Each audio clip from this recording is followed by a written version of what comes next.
out of the region. Someone just asked President Trump that question, and here's what he said. Well, because it happened all very quickly, I thought maybe more so than most, I could ask Marco, but I thought we were going to have a situation where we were going to be attacked, they were going to attack Iran. I don't even know what that means, but what I think is that with all that military firepower in the region, we could have given them a little bit of warning, or at least more than just what we gave them. And instead, only now are they being told to evacuate the region, with one caveat though, you're on your own, because there's barely any commercial flights going in and out of the region, and while hotels are being attacked and everything appears to be a target, this administration is not doing enough to help. We should have seen this coming, so why aren't we valuing American lives more in the region? The administration is just telling them tough luck. This should be a national priority, and if we're going to spend billions on jets and bombs, we can afford to evacuate American citizens. The gentleman's time has expired. We need to get serious right now protecting Americans in the Middle East. The gentleman's time has expired. For what purpose does the gentleman from North Carolina seek recognition? Without objection, the gentleman is recognized for 1 minute. Thank you, Mr. Speaker. Eastern North Carolina is on the rise. Exciting investments are transforming our communities and creating new opportunities for young people and hard-working families. U.S. Forest Rings is investing $875 million in Hertford County, creating 625 new jobs and revitalizing our economy. In Edgecombe County, Amazon is bringing good-paying jobs, and LS Cable and System USA is fortifying our manufacturing sector with a $50 million investment and 85 new jobs. Clearly, the momentum is undeniable.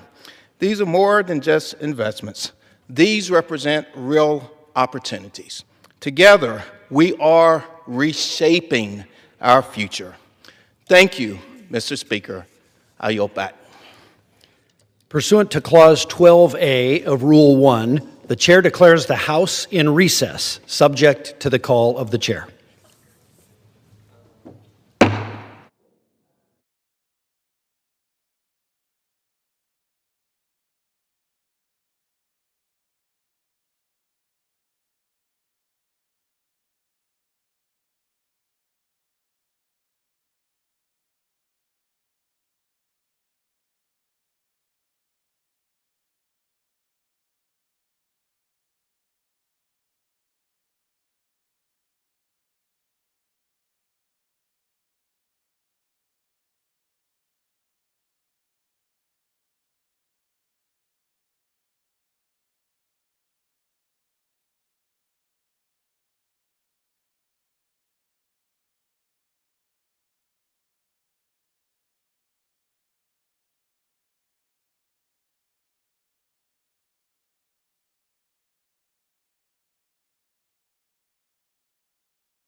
The House will be in order.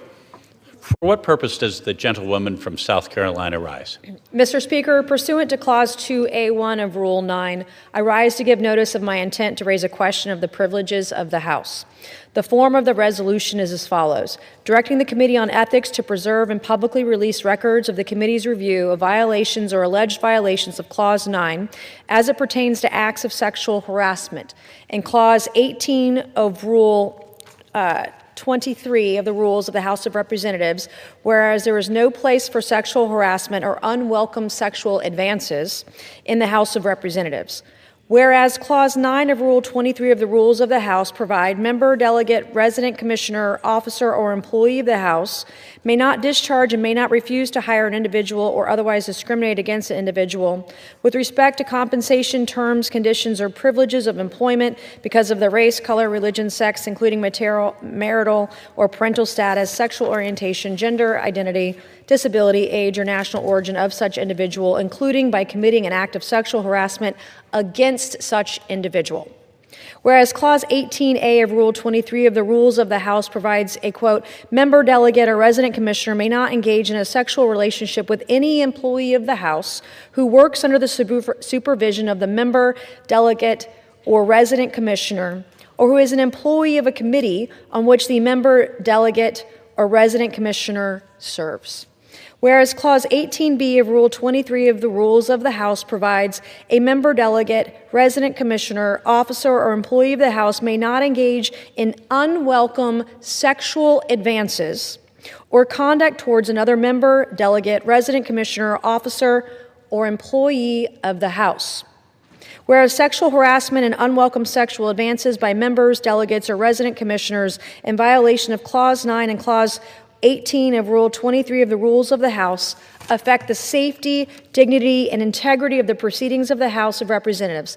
Now, therefore, be it resolved that the Committee on Ethics shall, 1, preserve all documents and investigative materials related to any violations or alleged violations of Clause 9 as it pertains to acts of sexual harassment, Clause 18, or any other clause to the extent an act of sexual harassment, unwelcome sexual advance, or sexual assault constituted a violation or alleged violation of such clause of Rule 23 of the Rules of the House by a member, delegate, or resident commissioner, and number 2, not later than 60 days after the date of the adoption of this resolution, make publicly available all final reports, and in such cases where there is not a final report, the most recent draft report, conclusions, recommendations, exhibits, and attached or accompanying materials with the personally identifiable information of victims,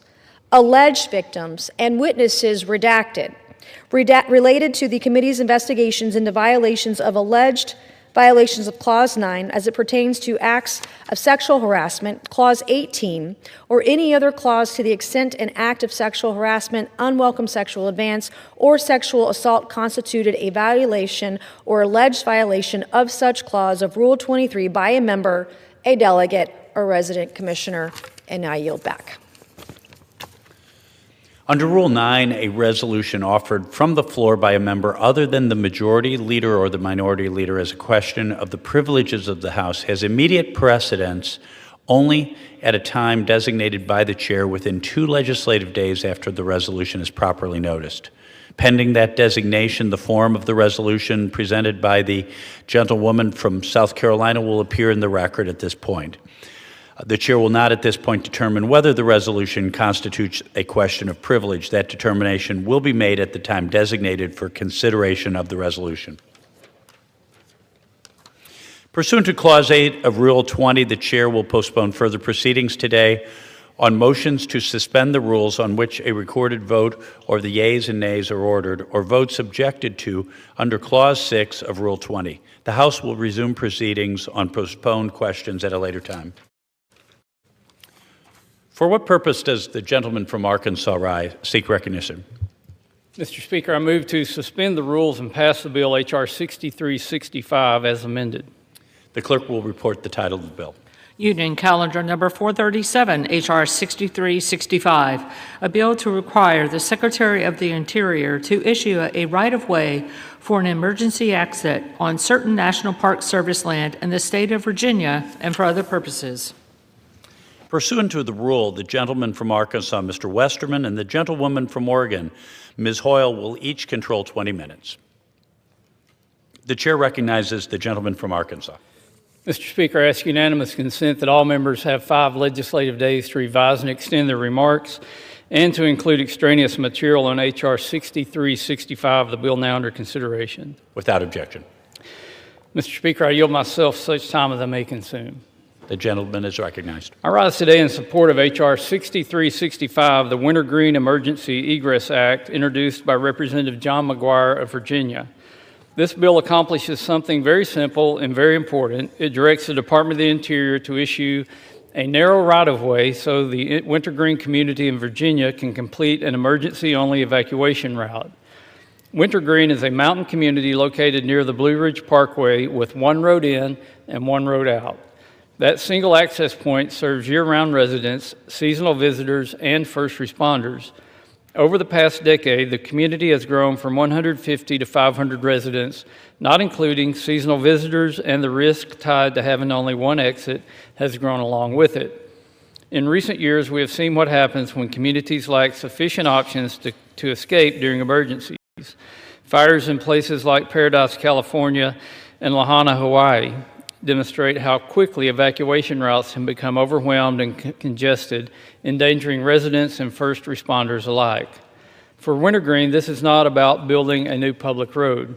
The community is proposing a second emergency-only route that follows an existing dirt path on National Park Service land.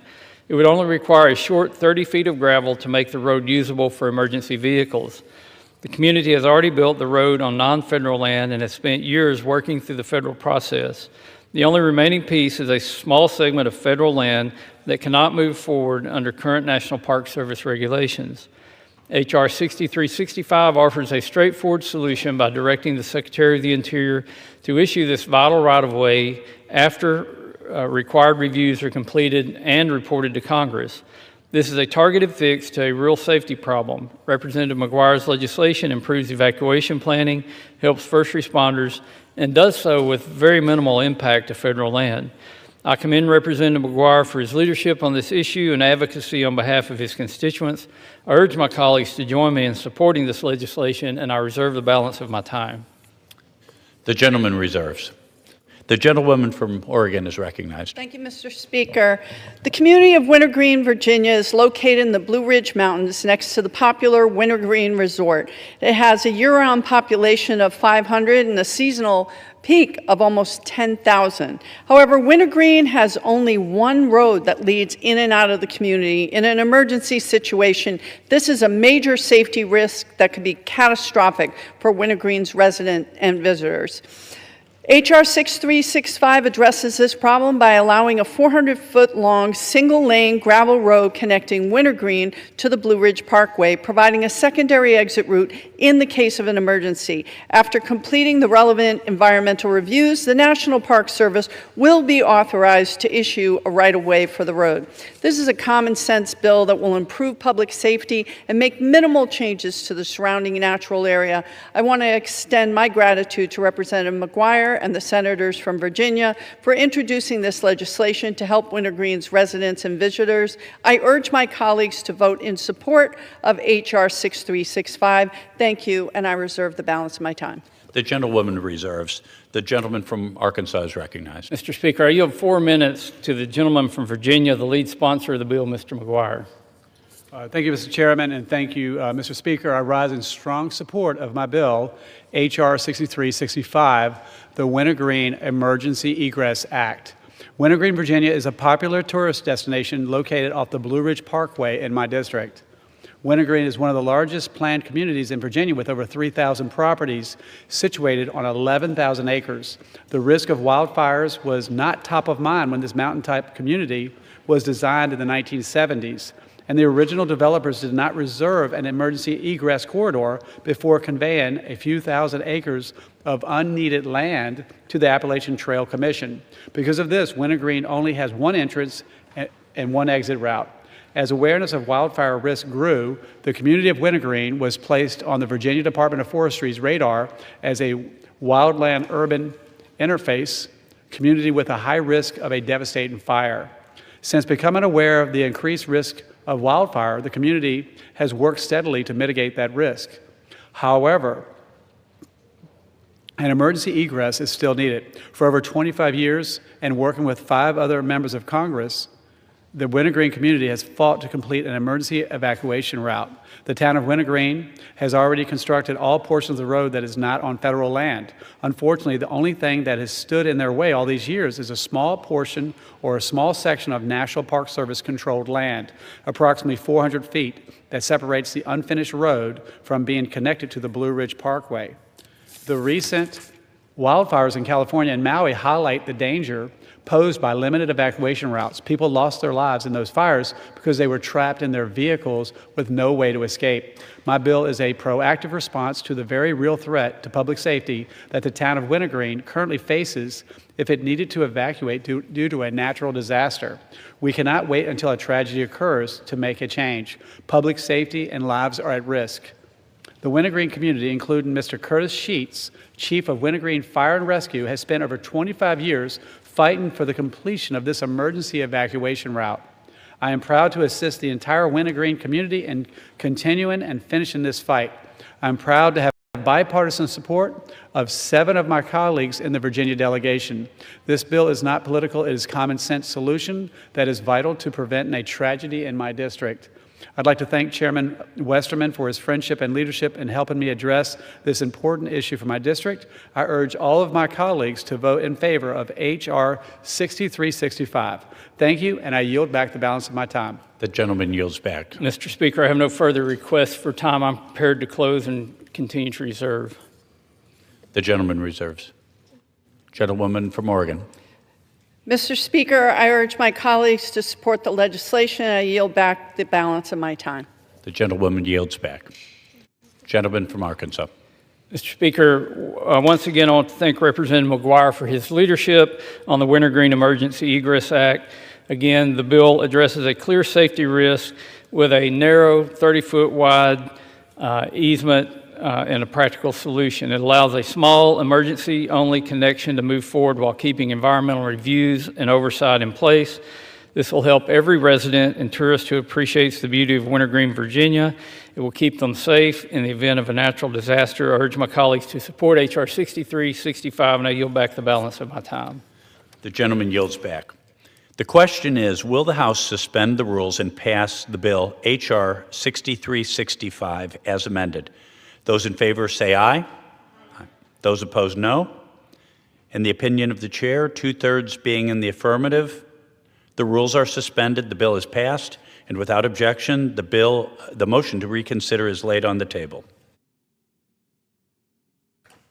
For what purpose does the gentleman from Arkansas seek recognition? Mr. Speaker, I move to suspend the rules and pass the bill H.R. 5910. The clerk will report the title of the bill.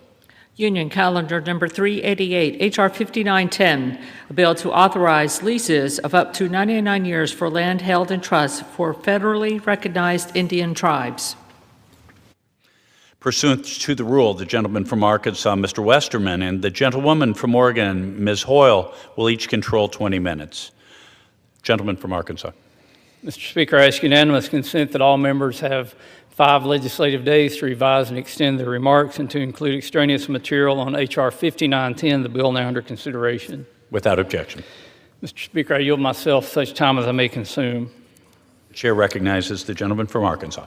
H.R. 5910, introduced by Representative Hageman of Wyoming, would amend the Long-Term Leasing Act to authorize all federally recognized Indian tribes to lease land held in trust for up to 99 years. Under current law, Indian trust lands may generally be leased for up to 25 years with one additional 25-year renewal term. While Congress has repeatedly amended the Act to authorize specific tribes to enter 99-year leases, this authority is not uniformly available across Indian country. As a result, tribes must often seek separate legislation to obtain the same long-term leasing authority that others already possess. Lease terms of up to 99 years are frequently necessary to support major commercial development and secure private financing. Without long-term certainty, lenders and investors may be reluctant to commit capital to projects on trust land. H.R. 5910 addresses this issue by extending 99-year leasing authority to all federally recognized tribes, eliminating the need for tribe-by-tribe amendments while maintaining the Secretary of the Interior's approval requirement. This approach promotes parity, reduces administrative delays, and supports economic development in tribal communities. I commend Ms. Hageman for advancing legislation that promotes consistency and opportunity across Indian country. I support the bill, and I reserve the balance of my time. The gentleman reserves. The gentlewoman from Oregon is recognized. Thank you, Mr. Speaker. The federal government has a long history of restricting the autonomy of tribal nations, and it is reflected throughout federal Indian law. Many laws on the books, even if they were well-intended, have created barriers to tribal sovereignty and self-determination.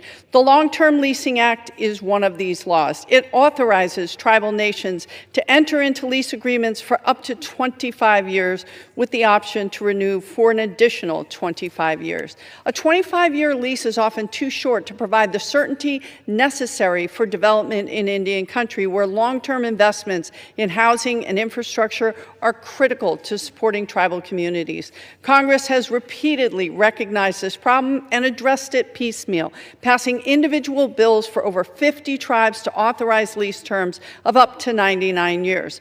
H.R. 5910 would extend the authority to enter into 99-year lease agreements to all federally recognized tribes. This will provide a uniform standard that better respects tribal sovereignty. I urge my colleagues to vote yes on this bill, and I reserve the balance of my time. The gentlewoman reserves. The gentleman from Arkansas is recognized. Mr. Speaker, I yield 3 minutes to the gentlewoman from Wyoming, the lead sponsor of this bill, Ms. Hageman.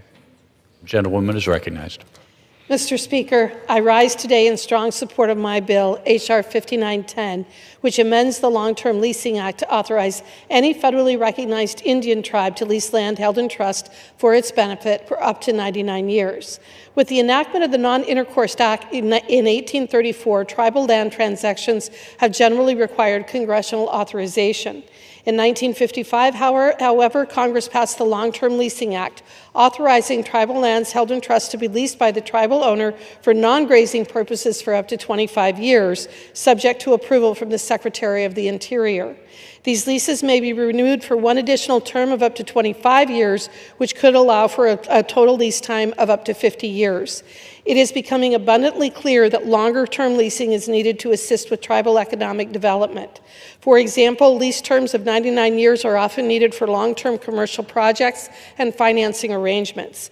But requiring tribes to come to Congress for enactment of a new authorization slows the process to the detriment of the tribe. Although Congress has acted more than 50 times to allow for lease terms greater than 25 years, more autonomy and flexibility is needed.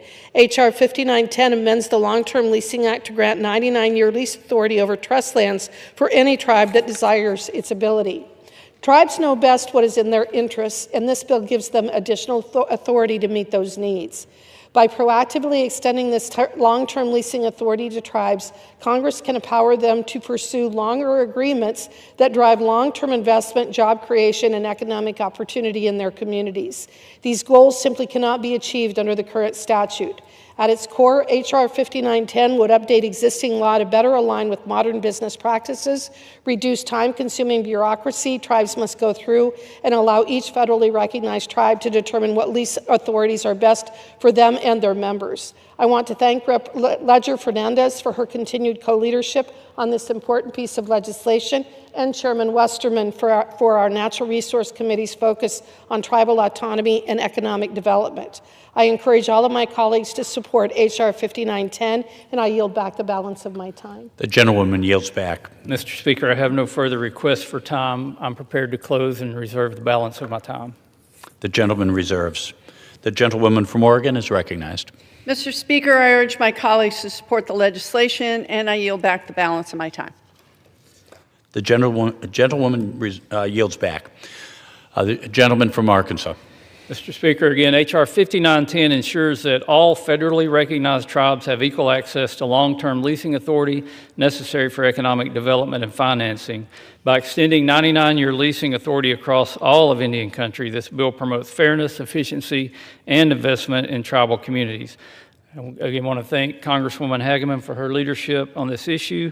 I urge the passage of 5910, and I yield back the balance of my time. The gentleman yields back. The question is, will the House suspend the rules and pass the bill H.R. 5910? Those in favor say aye. Those opposed, no. In the opinion of the chair, 2/3 being in the affirmative, the rules are suspended, the bill is passed, and without objection, the motion to reconsider is laid on the table. For what purpose does the gentleman from Arkansas seek recognition? Mr. Speaker, I move to suspend the rules and pass the bill H.R. 3903 as amended. The clerk will report the title of the bill. Union Calendar number 386, H.R. 3903, a bill to exchange non-federal land held by the Chugach, Alaska Corporation for certain federal land in the Chugach region and for other purposes. Pursuant to the rule, the gentleman from Arkansas, Mr. Westerman, and the gentlewoman from Oregon, Ms. Hoyle, will each control 20 minutes. Gentleman from Arkansas. Mr. Speaker, I ask unanimous consent that all members have 5 legislative days to revise and extend their remarks and to add extraneous material on H.R. 3903, the bill now under consideration. Without objection. Mr. Speaker, I yield myself such time as I may consume. The chair recognizes the gentleman from Arkansas. H.R. 3903, the Chugach, Alaska Land Exchange Oil Spill Recovery Act of 2025, sponsored by Congressman Begich, would authorize the exchange of 231,000 subsurface acres currently held by the Chugach, Alaska Corporation for approximately 65,374 acres of federal land in the Chugach region. Following the 1989 Exxon Valdez oil spill in Prince William Sound, extensive conservation land acquisitions created split estate ownership in which the federal government holds surface ownership while the Chugach, Alaska Corporation holds subsurface ownership. The split estate ownership precluded the Chugach, Alaska Corporation from exercising its property rights, restricted shareholder economic opportunities, and complicated federal land management by dividing subsurface and surface ownership. H.R. 3903 authorizes a negotiated exchange to consolidate federal ownership of surface and subsurface estate while conveying culturally significant, economically viable, and accessible lands to the Chugach, Alaska Corporation. The bill will streamline federal land management and reduce checkerboard land ownership while promoting self-determination and economic development for Alaska Natives. Ms. Sherry Beretta, chairman of the board of the Chugach, Alaska Corporation, testified last year to the Committee on Natural Resources that this bill is, quote, a solution rooted in fairness, parity, and respect. It is the fulfillment of a promise made half a century ago.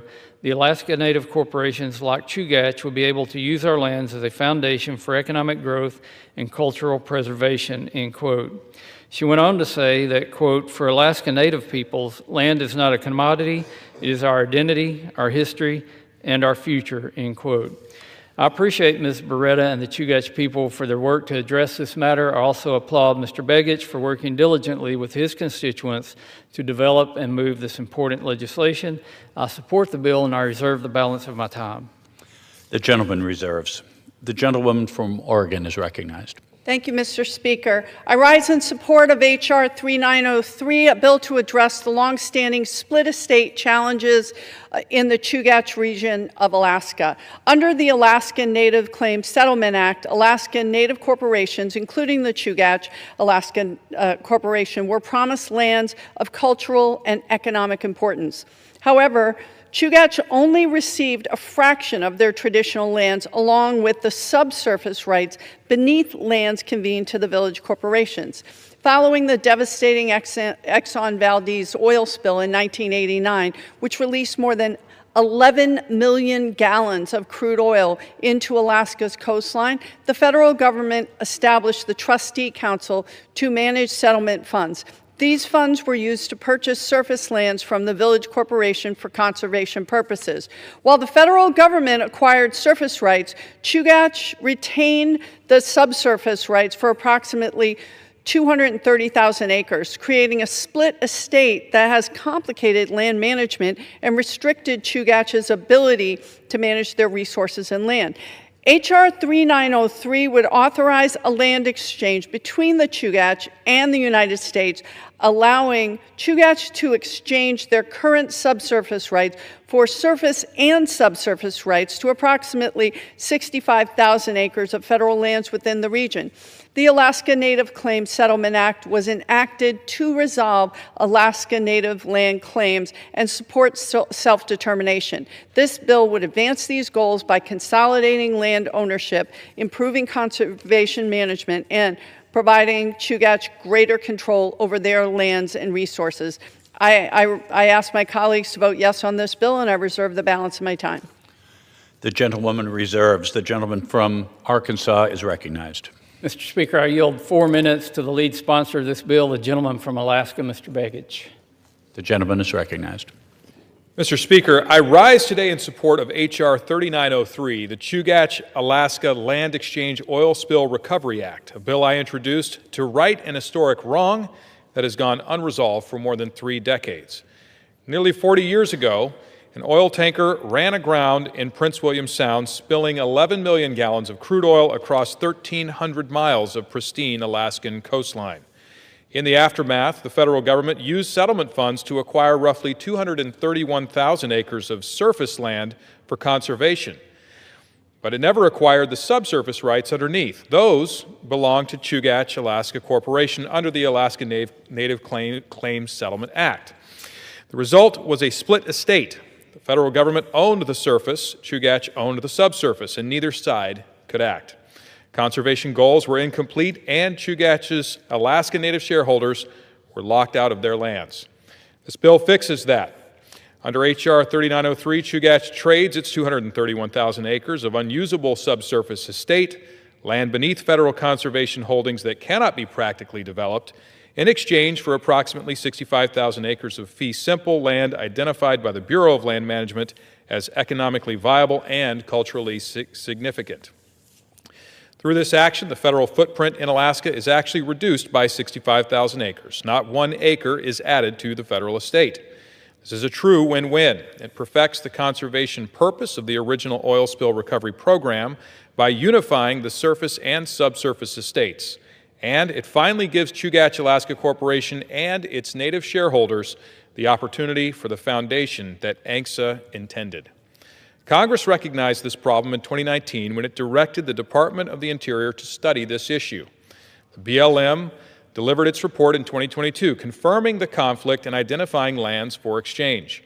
This legislation is built on those findings, the product of years of work by Chugach Alaska Corporation, by the Alaska Delegation, through bipartisan work in the House Natural Resources Committee and this body.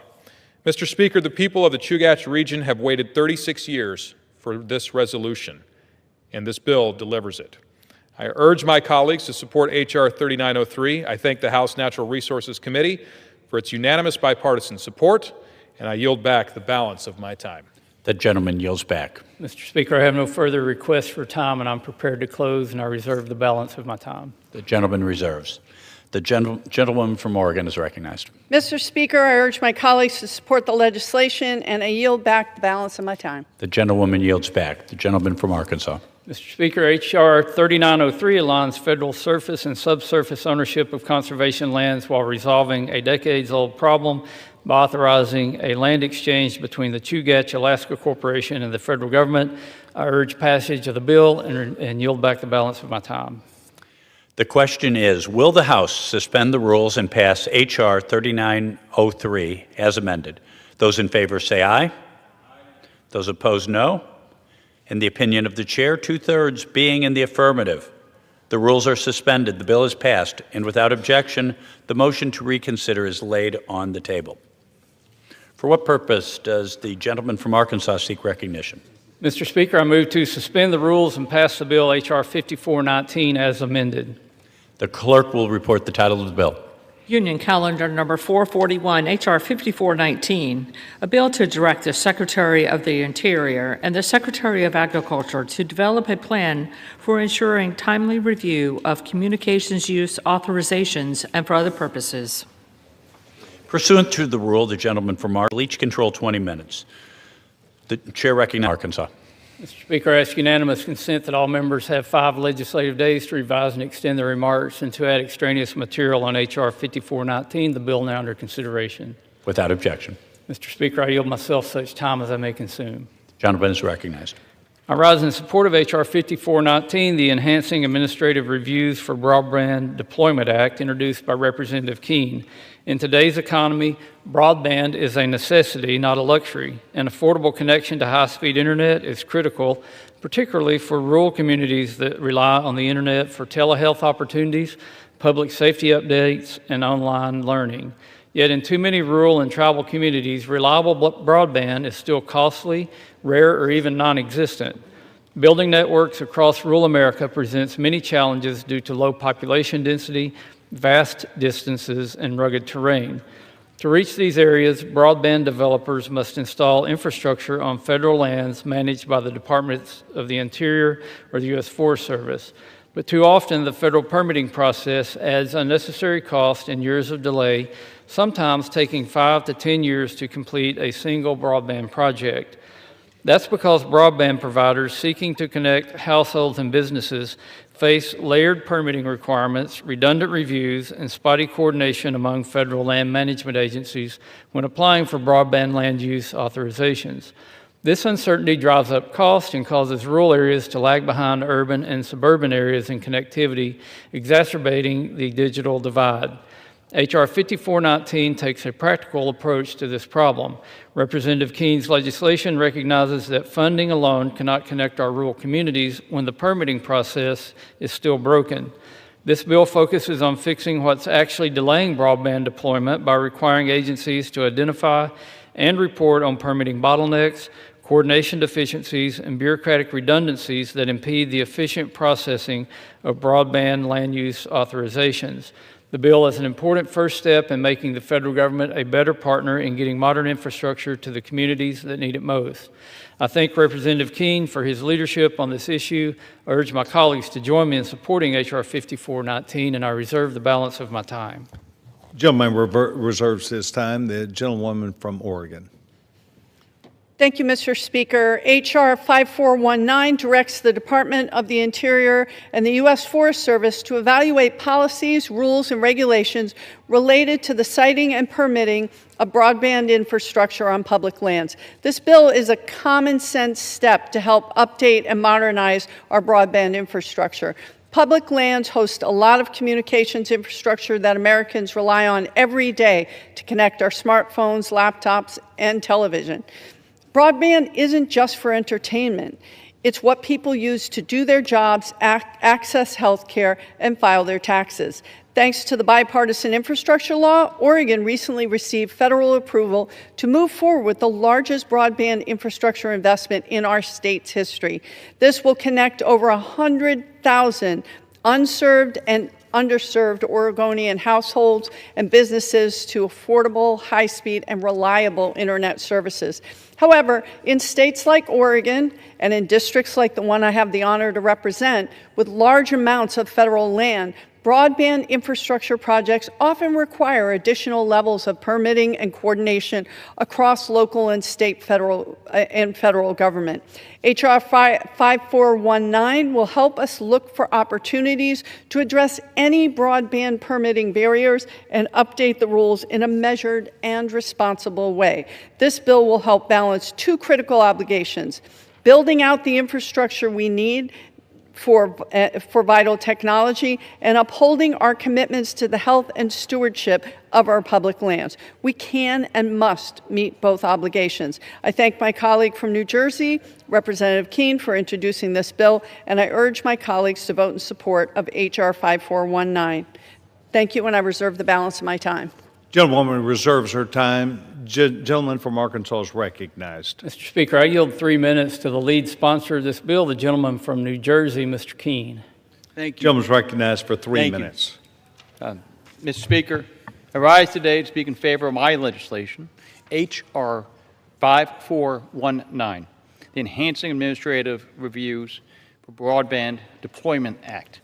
Even as our world increasingly relies on the internet to access daily needs, communities across the country still lack a reliable wireless connection, especially in the most rural and tribal communities. The process of obtaining permits to improve broadband and communications infrastructure in these areas is often duplicative, inconsistent between agencies, and can set a project back by years. Outdated bureaucratic processes, inefficiencies, and delays should not stand between American communities and access to a reliable internet connection. My legislation directs an interagency review of the procedures used by the Department of the Interior and the Department of Agriculture to process permitting requests for communications infrastructure. This will allow Congress to direct smart, targeted reforms to improve efficiency, timeliness, and to help accelerate access to the internet. For government to work as best and most responsibly, you must invite regular reevaluation of its procedures, judge what works and what doesn't, and implement processes and improvements so that the federal government can better serve American people into the future. This legislation does just that.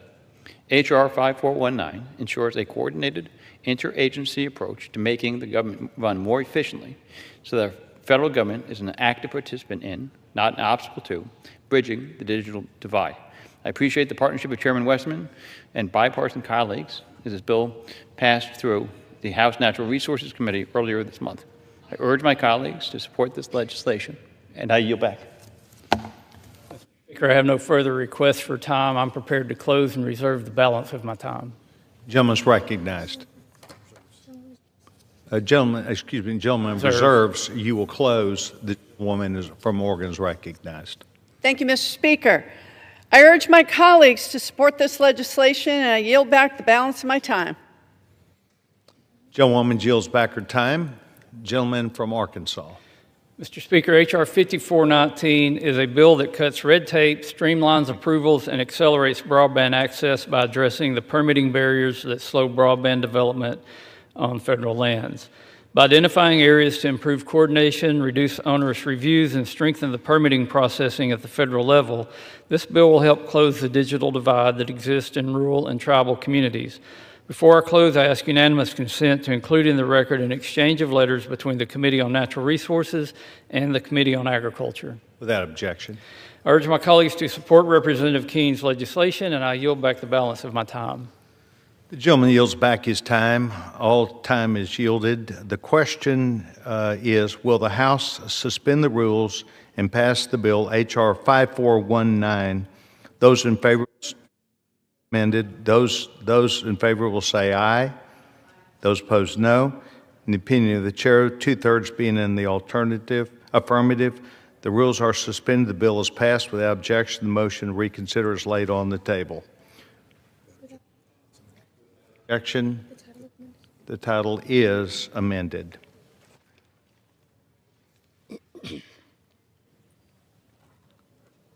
What purpose does the gentleman from Arkansas seek recognition?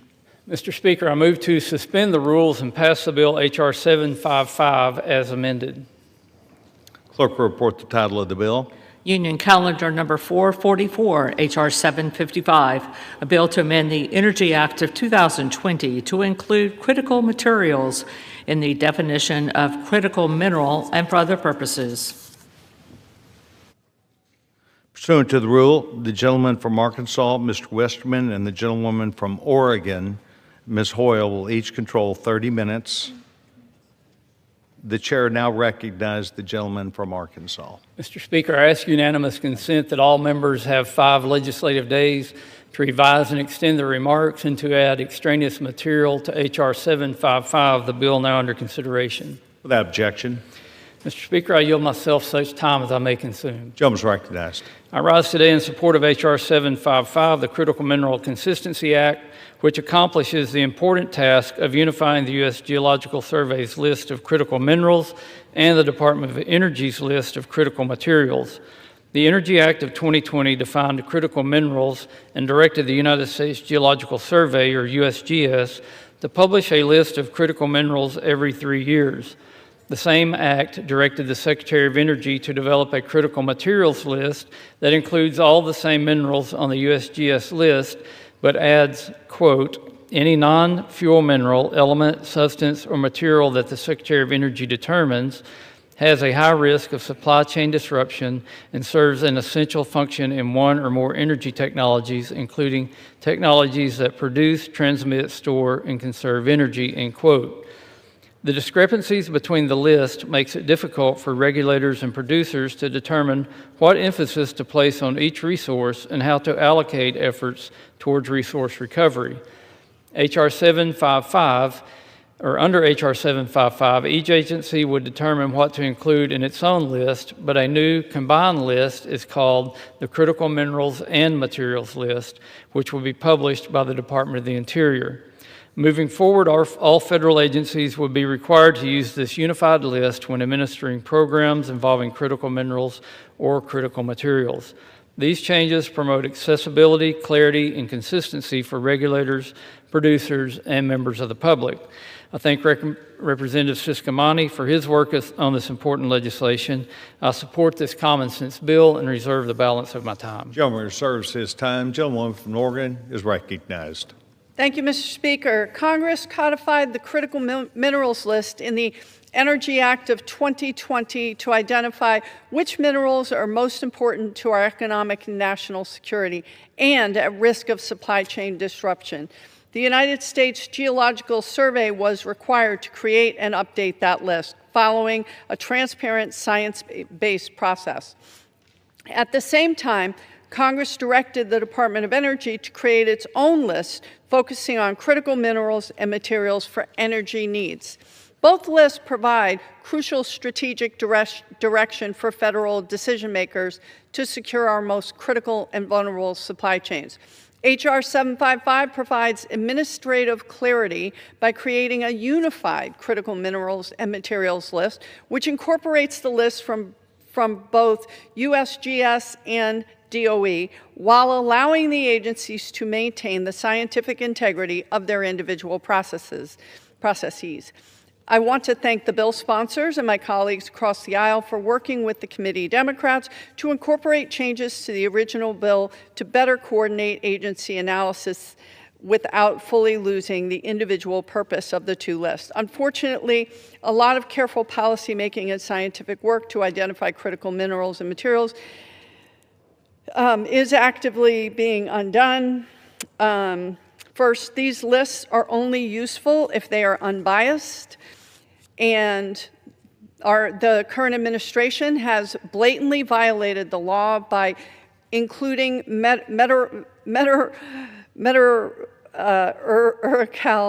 coal and uranium in the 2025 USGS critical minerals list, despite the Energy Act of 2020 explicitly prohibiting the inclusion of fuel minerals on the list. They provide no public data or analysis to justify these inclusions or prove whether they meet the Energy Act of 2020's criteria for critical minerals. Political interference in the critical minerals list undermines the United States' economic and national security. We should target federal investments and interventions towards the most important at-risk minerals and materials in supply chains.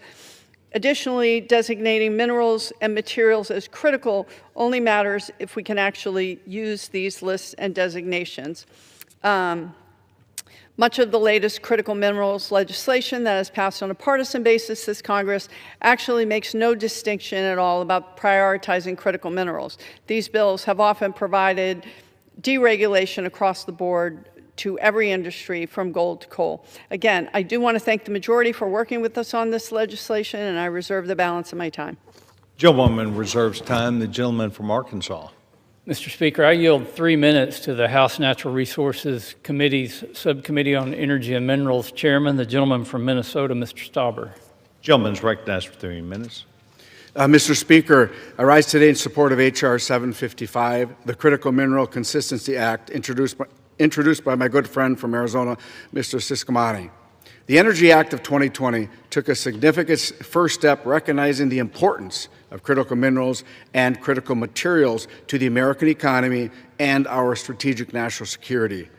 While the respective lists developed by the U.S. Geological Survey and the Department of Energy have been helpful in ensuring we have policies in place that increase and stabilize our access to these critical minerals and materials, they're not hitting the mark and require further direction from Congress.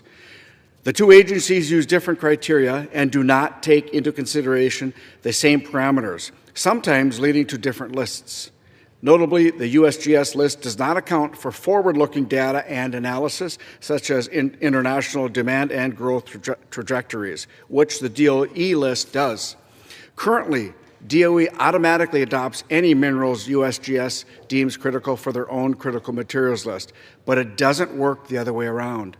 H.R. 755 fixes this and amends the Energy Act of 2020 to automatically place DOE's deemed materials onto the USGS list.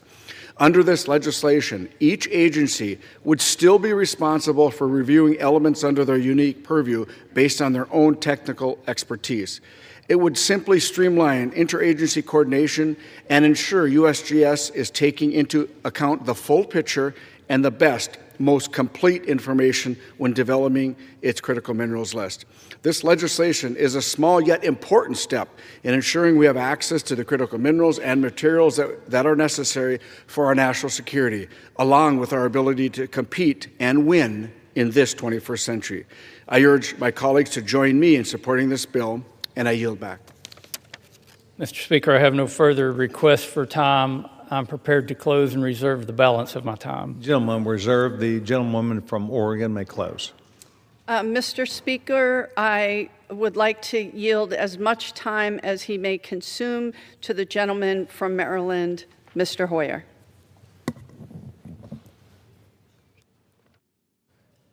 Gentleman is recognized.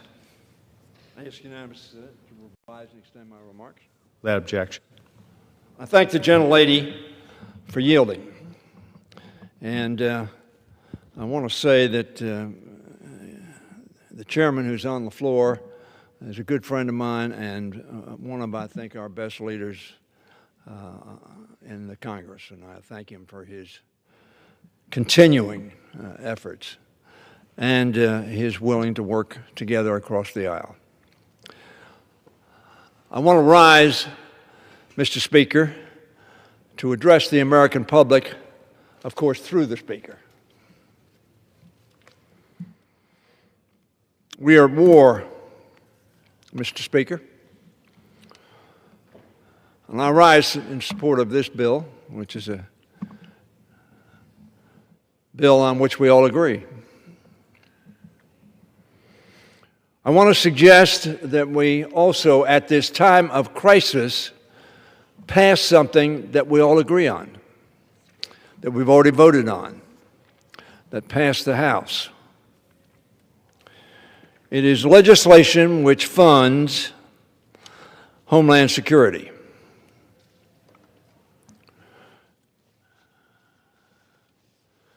Within that bill are things critically important to the security of our country, particularly at a time like this.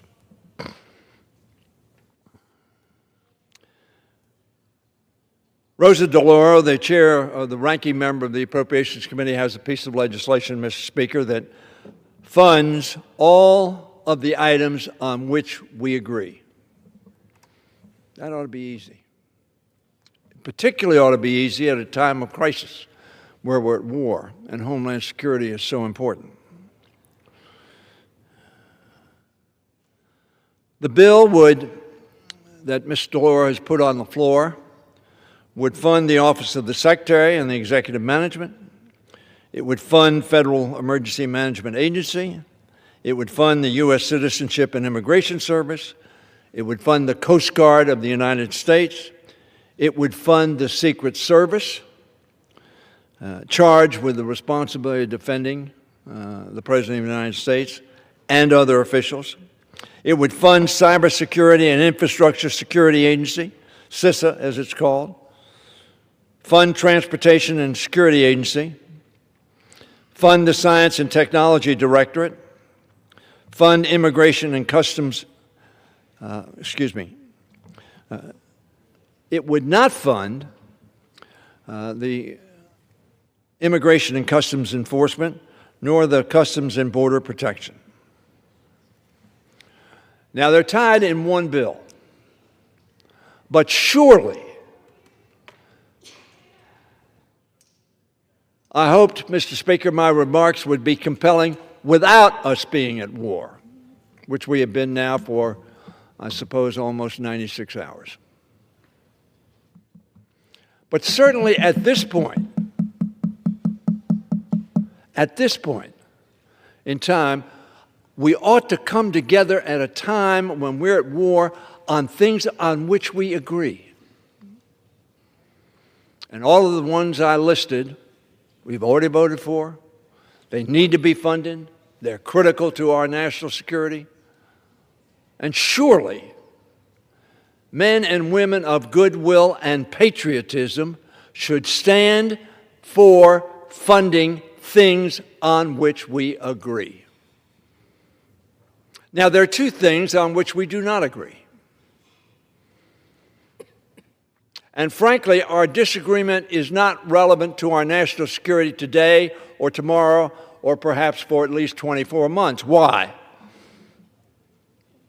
Because ICE and CPB, the Border Patrol, were funded in another bill that has already passed, been signed by the President, and approximately $74.8 billion have been set aside for those two agencies already.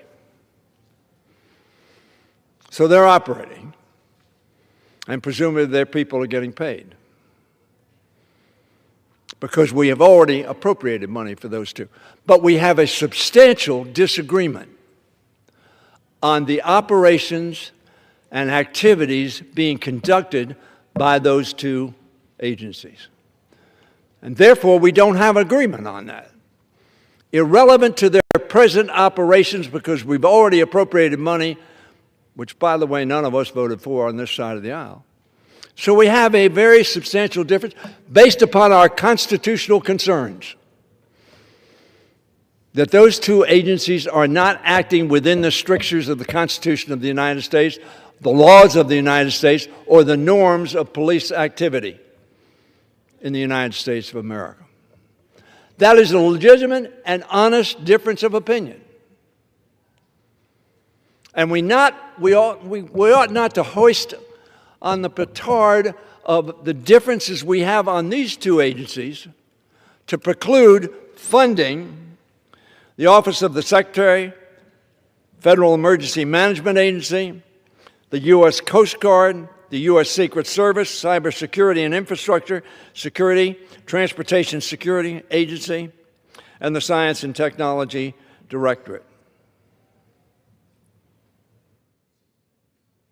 What person of common sense sitting around the kitchen table would say, yes, we agree on those, but at a time of war, we will not give a unanimous consent to fund all of those agencies I just mentioned? Why? Because we have a legitimate difference. And by the way, that legitimate difference is supported by more than 50% of the American people. As a matter of fact, somewhere in the 60s.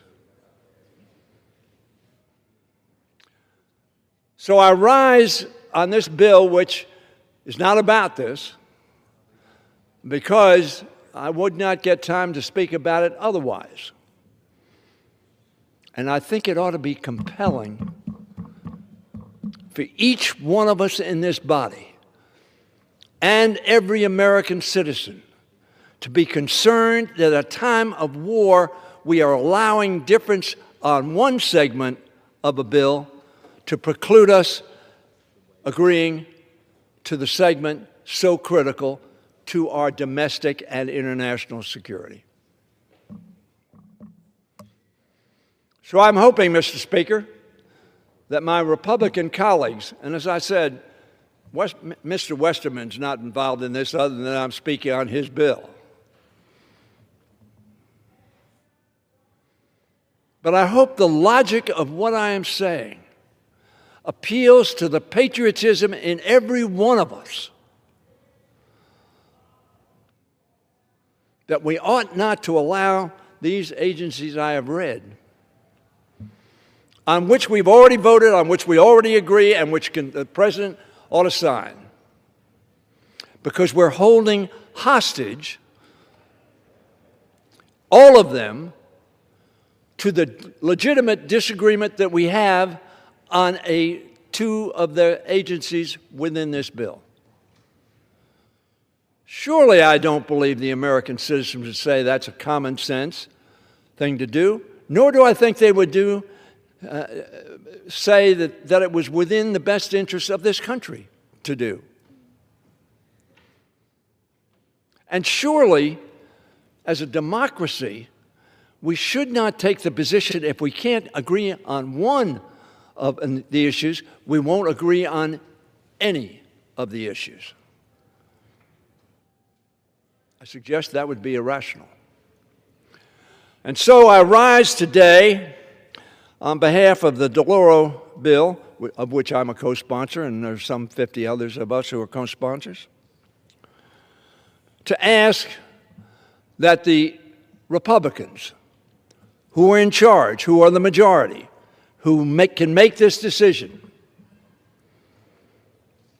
and ask them to give consent, unanimous consent, to the passage of the DeLauro bill, so that, and I will mention once again, we can fund within the Department of Homeland Security, the Secretary and the Executive Management of Homeland Security, the U.S. Citizenship and Immigration Service, the Federal Emergency Management System, and we have big snows, big winds, big storms, crises around this country that require action for domestic security as we require international security. The Coast Guard. There's not one of us that wants to defund the Coast Guard. There's not one of us that wants Coast Guard personnel going to work and not getting paid. There's not one of us that wants the U.S. Secret Service to be working and not get paid. They got to work because we deem them essential employees, as the Coast Guard are essential employees. But under the present circumstances where we can't get unanimous consent, and I hope we can, I urge that we do, I urge my Republican colleagues to say, on this we agree, and therefore we'll move it forward and we'll send it to the President for signature, and we will pay the members of the Coast Guard, we'll pay the members of the U.S. Secret Service, we'll give emergency relief around this country from FEMA, that will pay those who are working in cybersecurity and instructive and infrastructure security agency, that we will pay the people at TSA, who all of us rely on to make sure that skies are safe. I don't think there's a member among us that would say, I don't want to pay them. I don't want that agency to be operating. Now, they are operating because they're essential, but we're not paying them. That's not right. And in any event, we all know we're going to pay them at some point in time, when hopefully sooner rather than later, we open up the authority and the funding for those agencies. We're considering suspension bills now. We expect them to get over 290 votes. And I'll be one of those 290 votes on suspension bills. Why? Because we agree. It makes sense. And there's nobody, I welcome anybody who wants to come to the floor and say, I don't think Coast Guard ought to be paid. I don't think FEMA ought to be paid. I don't think Secret Service ought to be paid. I welcome you to come to the floor. I don't think you're there. I think you do agree.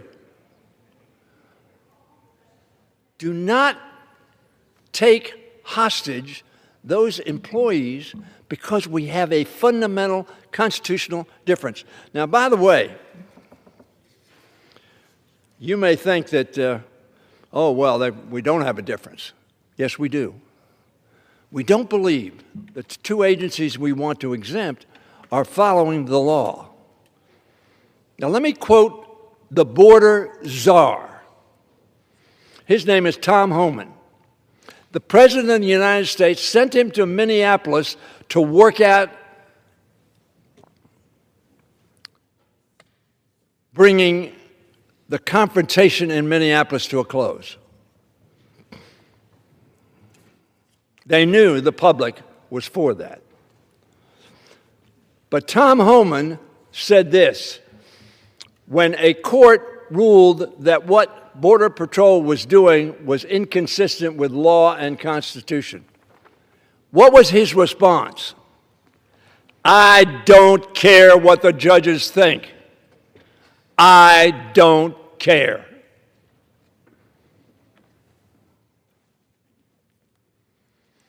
I tell my friends in the House, through you, Mr. Speaker, of course, that we all care. That we have a law enforcement officer, the czar of our border, who says, I don't care what the judges say. We are, ladies and gentlemen of this House, a nation of laws. And the laws are determined finally by the courts of our nation and ultimately by the Supreme Court. And that is why we are not prepared to vote for a bill that includes those two agencies. And why opposition to that is so hard to believe is because they're already funded, notwithstanding our disagreement. But we are going to continue to make the point. Unlike the Vice President of the United States, who said the officers who killed 2 people in Minneapolis had total immunity. Total. The Vice President of the United States. We don't agree with that. And we want to debate that. And we want to change that. We want to offer amendments. We want to have the House consider it, because I would be appalled if the whole House, on either side of the aisle, wants to have law enforcement officers who say, I don't care what the judges say. So I ask my friends, when Ms. DeLauro asked for unanimous consent to fund the agencies, I will not read them again, but they're critical.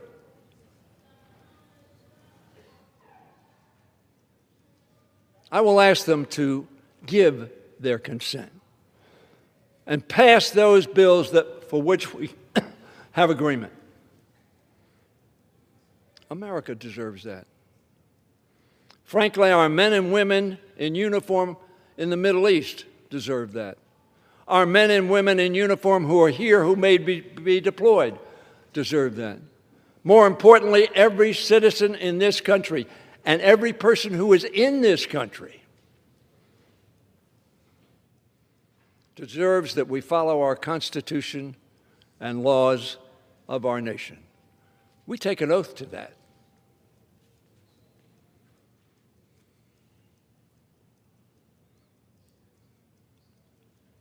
Our citizens expect us to do that.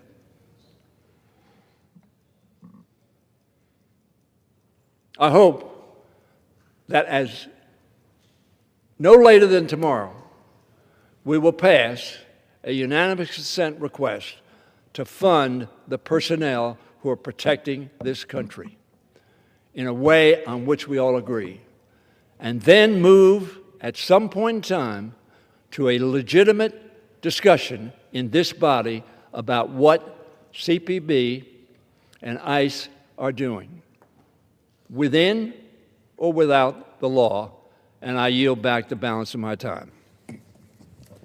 The gentlewoman from Oregon's time has expired. The gentleman from Arkansas. Mr. Speaker, back to H.R. 755. This bill will provide the certainty needed to grow domestic production of minerals like lithium, graphite, copper, and many other minerals necessary for the advanced technologies that will ensure national security, energy security, and economic competitiveness. I urge my colleagues to support this bill, and I yield back the balance of my time. Gentleman has yielded back his time. The Question is now, will the House suspend the rules and pass the bill H.R. 755 as amendment? Those in favor say aye. Those opposed, no. In the opinion of the chair, 2/3 being in the affirmative, the rules are suspended, the bill is passed, and without objection to the motion to reconsider is laid on the table. Without objection, the title is amended. For what purpose does the gentleman from Arkansas seek recognition? Mr. Speaker, I move to suspend the rules and pass the bill H.R. 1945. Clerk will report the title of the bill.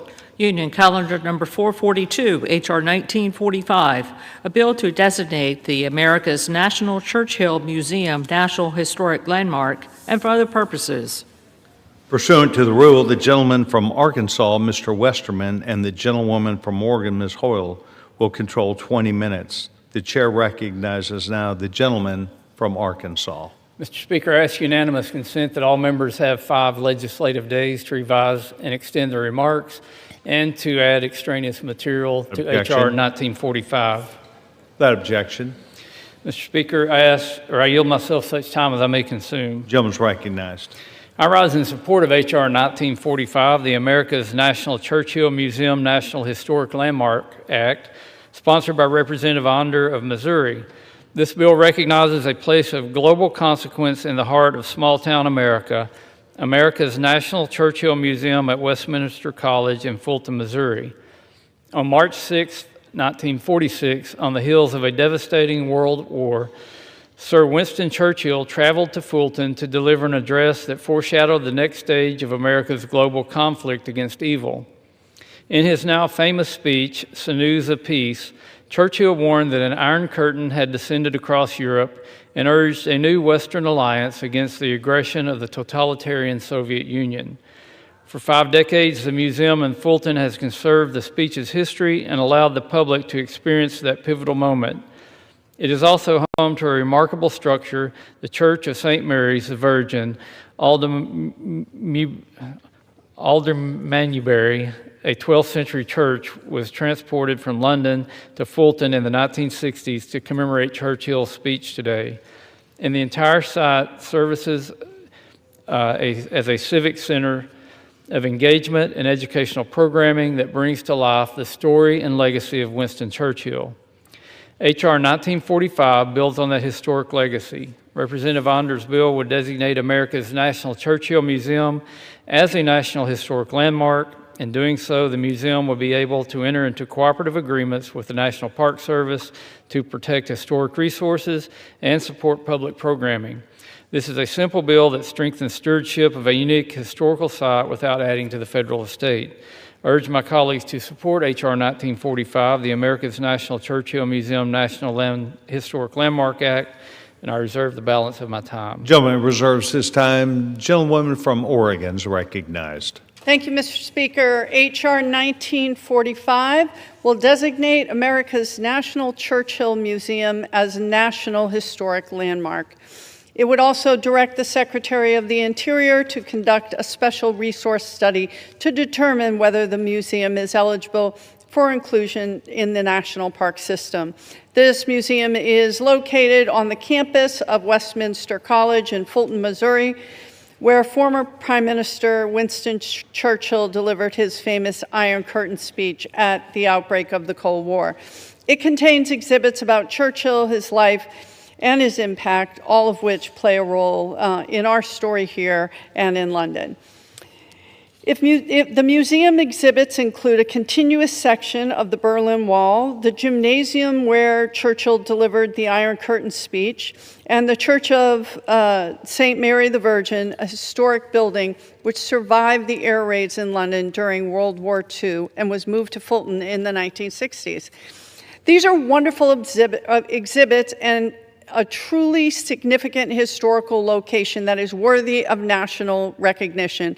I'm proud to support the designation of this museum as a historic landmark. However, I also want to mention my deep concern about how this administration is working to rewrite and whitewash history throughout the national park system. We must provide the Park Service with the resources and autonomy it needs to preserve, protect, and share our nation's stories.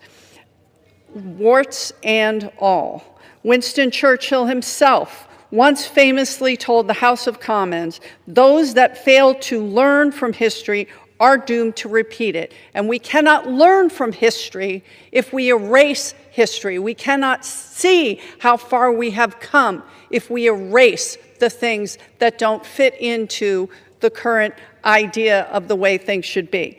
We can't sit idly by as this administration selectively edits our country's past. I urge my colleagues to support the National Park Service in this bill and beyond. Thank you, and I reserve the balance of my time. Gentlewoman reserves her time. Gentleman from Arkansas. Mr. Speaker, I yield 4 minutes to the lead sponsor of this bill, a gentleman who can not only pronounce the Aldermanbury Church correctly, but has been to the Aldermanbury Church, the gentleman from Missouri, Mr. Onder. Gentleman is recognized for 4 minutes. Thank you, Mr. Speaker. I rise today to speak in favor of House Resolution 1945, America's Churchill Museum National Historic Landmark Act.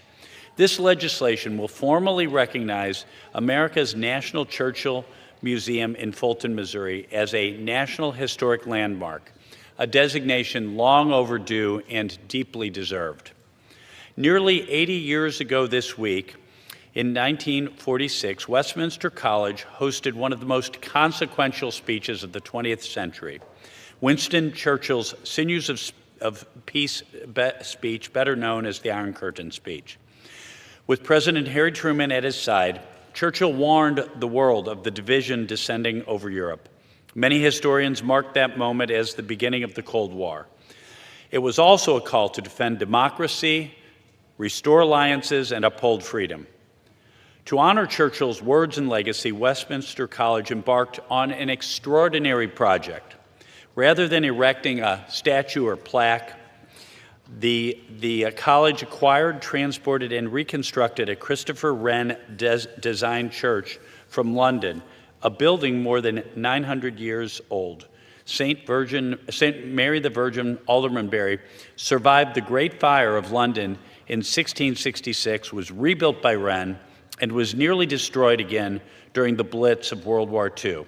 Its walls stood in ruin for 2 decades before being shipped stone by stone across the Atlantic and rebuilt in Fulton as a memorial to Churchill's leadership. This building is more than an architectural marvel. It is a symbol of resilience, partnership, and the enduring fight for freedom. Built by the British, bombed by the Germans, and rebuilt by the American Midwest, it stands as a powerful testament to our shared history and values. Over the decades, the site has continued to shape history. Presidents Reagan and Gorbachev, Prime Minister Thatcher, and other leaders have stood at Westminster College to address the world on peace, security, and democracy, using the same lectern Churchill used in 1946. The museum also houses Churchill's own annotated draft of his Iron Curtain speech, rare artifacts, and a sculpture crafted from sections of the Berlin Wall. In 1972, the museum was added to the National Register of Historic Places and was formally renamed by Congress in 2009 as America's National Churchill Museum. H.R. 1945 will elevate that recognition to the level of National Historic Landmark. This is more than a title, it is a commitment to preserve the site, support education, and honor the unique role this institution plays in telling our nation's history. In a time when we continue to grapple with challenges to freedom and democracy around the world, there is no better moment to reinforce the lessons of Churchill's call to vigilance and cooperation. I thank Chairman Westerman, the Natural Resources Committee for their support, and I urge all my colleagues to support this bill and ensure that America's National Churchill Museum receives the recognition it clearly merits as a National Historic Landmark. I yield back. Speaker, I have no further requests for time. I'm prepared to close and reserve the balance of my time. Gentleman reserved. The gentlewoman from Oregon. Mr. Speaker, I urge my colleagues to support the legislation, and I yield back the balance of my time. Gentlewoman yields back the balance of her time. The distinguished gentleman from Arkansas is recognized to close. Mr. Speaker, H.R. 1945 does ensure that America's National Churchill Museum receives recognition equal to its educational impact and importance to the 20th century history. Designating the site as a National Historic Landmark will bring further prominence to this special place and allow future generations of Americans to learn about the moment that marked the start of the Cold War and the legacy of Sir Winston Churchill. I commend Representative Onder for his leadership on this legislation. I urge my colleagues to vote yes on this very important bill, and I yield back the balance of my time. Gentleman yields back his time. All time is yielded. The question is now, will the House suspend the rules and pass the bill, H.R. 1945? Those in favor will say aye. Those opposed, no. In the opinion of the chair, two-thirds being in the affirmative, the rules are suspended. The bill is passed, and without objection, the motion to reconsider is laid on the table. Does the gentleman from Arkansas seek recognition? Mr. Speaker, I move to suspend the rules and pass the bill H.R. 681 as amended. Clerk will report the title of the bill. H.R. 681, a bill to amend the Act of August 9, 1955, commonly known as the Long-Term Leasing Act, to authorize leases of up to 99 years for land held in trust for the Mashpee Wampanoag tribe and the Wampanoag tribe of Gayhead, Aquanon, and for other purposes. Pursuant to the rule, the gentleman from Arkansas, Mr. Westerman, and the gentlewoman from Morgan, Ms. Huddle, will each control 20 minutes. The chair now recognizes the distinguished young gentleman, chairman from Arkansas. Mr. Speaker, I ask unanimous consent that all members have 5 legislative days to revise and extend their remarks and to add extraneous material to H.R. 681, the bill now under consideration. Without objection. Mr. Speaker, I yield myself such time as I may consume. Gentleman is recognized. H.R. 681, introduced by Representative Keating, would authorize the Mashpee Wampanoag tribe and the Wampanoag tribe of Gayhead, both of Massachusetts, to lease land held in trust for up to 99 years, subject to approval by the Secretary of the Interior. Congress has long recognized that tribes need the ability to lease their lands to support housing, commercial activity, and community development. While the Indian Long-Term Leasing Act allows leasing of trust lands, longer lease terms have often required tribe-specific language. Over time, Congress has granted 99-year leasing authority to a number of tribes to accommodate long-term planning and investment. H.R. 681 simply extends that same authority to these 2 tribes in Massachusetts. The bill ensures these tribes are treated consistently with others that have already received 99-year leasing authority. By providing parity in leasing authority, H.R. 681 supports local economic planning and development and promotes fairness and opportunity for these tribal communities while maintaining federal oversight through secretarial approval. I support this bill and I reserve the balance of my time. Gentleman reserves his time. Gentleman from Oregon. Thank you, Mr. Speaker. I rise in strong support of Mr. Keating's bill to amend the Long-Term Leasing Act for the Mashpee Wampanoag tribe and the Wampanoag tribe of Gayhead, Aquina.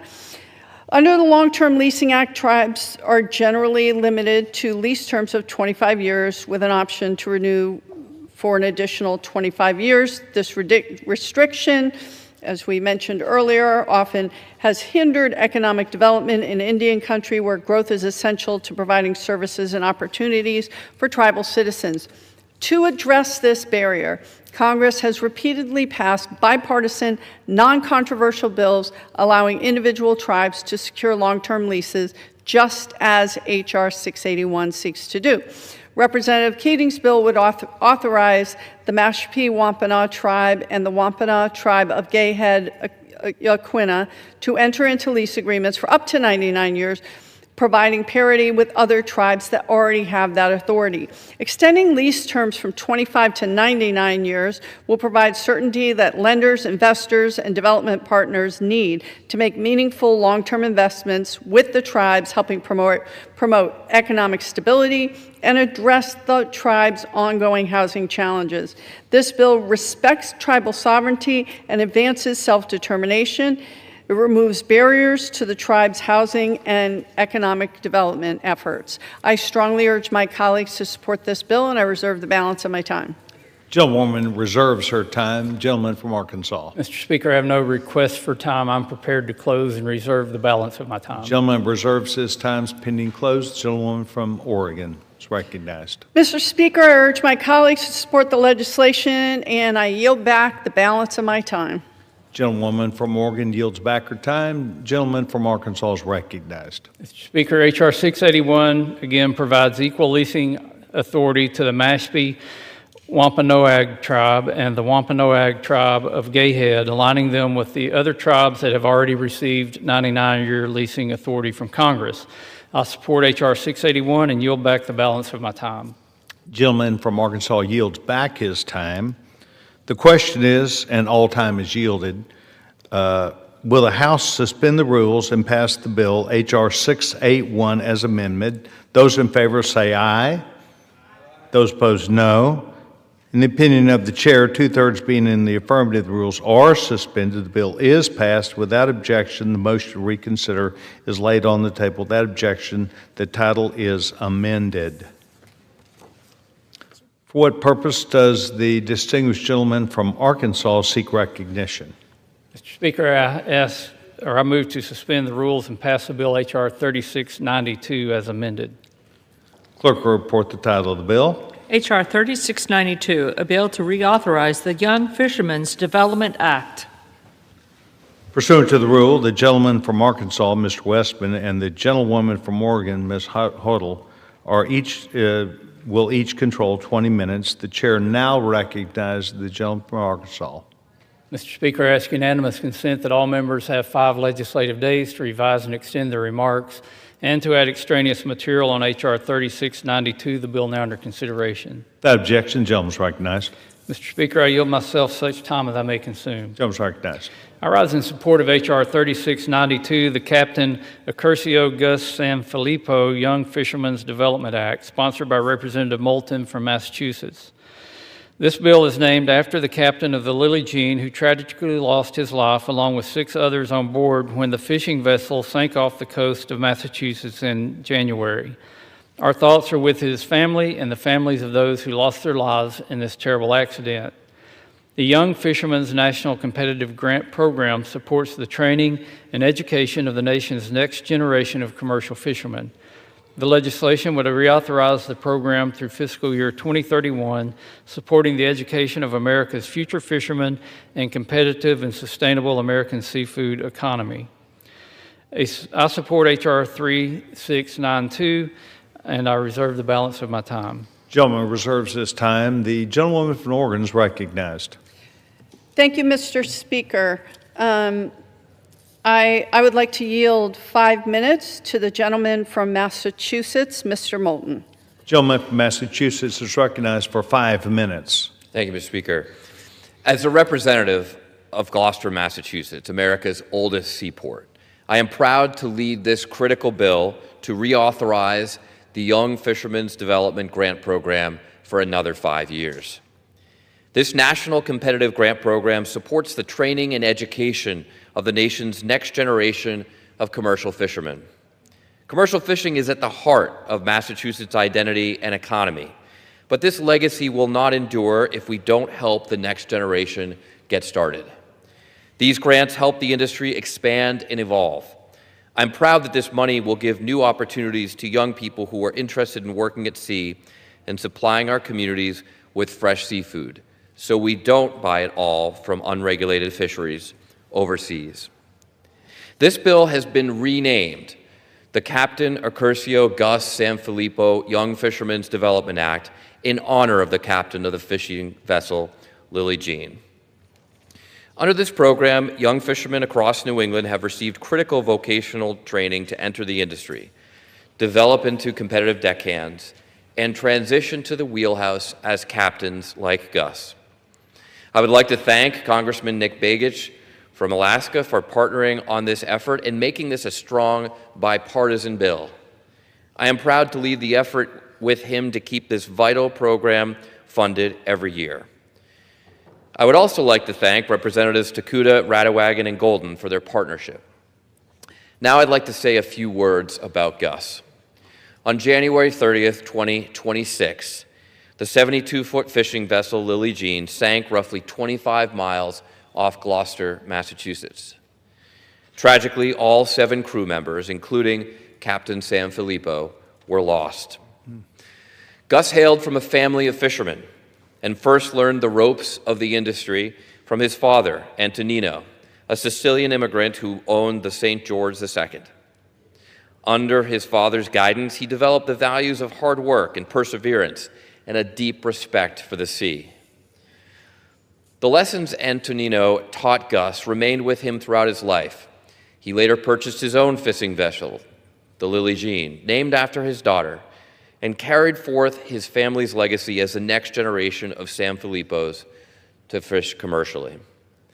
With his beloved wife, Lori, Gus had 2 children, Lily Jean and Anthony.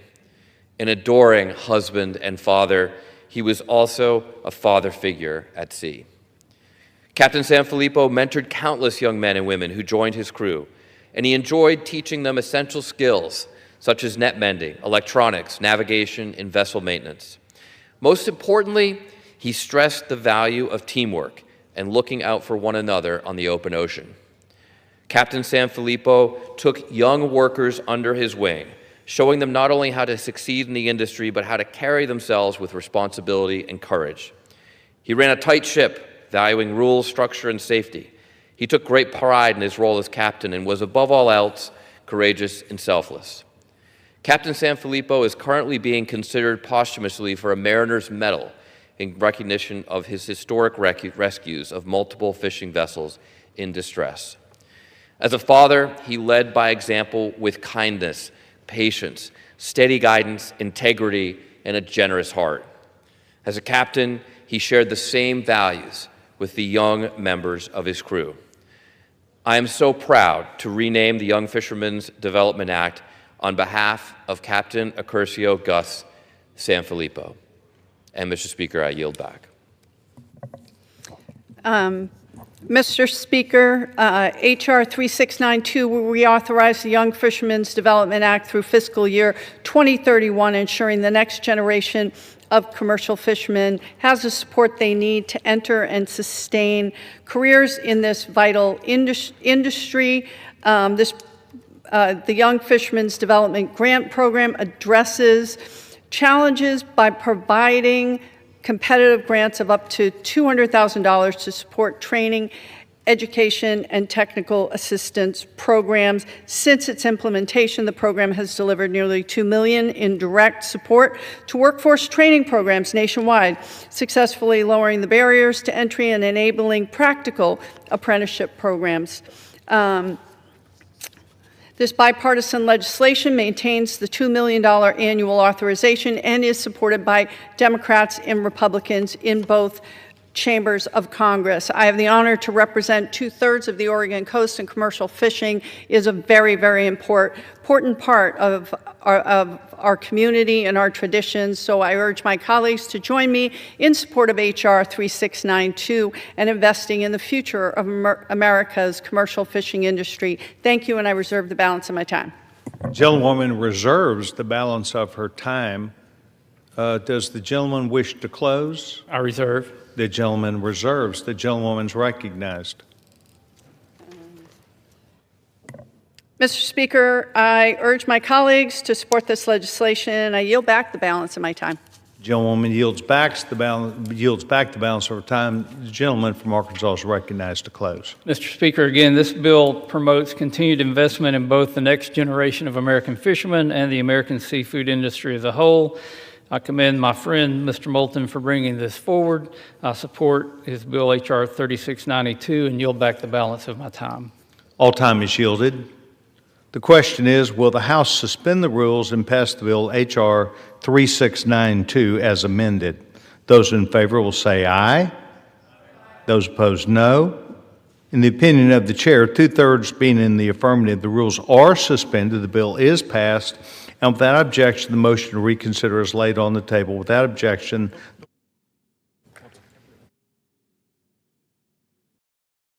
for what purpose does the gentleman from Arkansas seek recognition?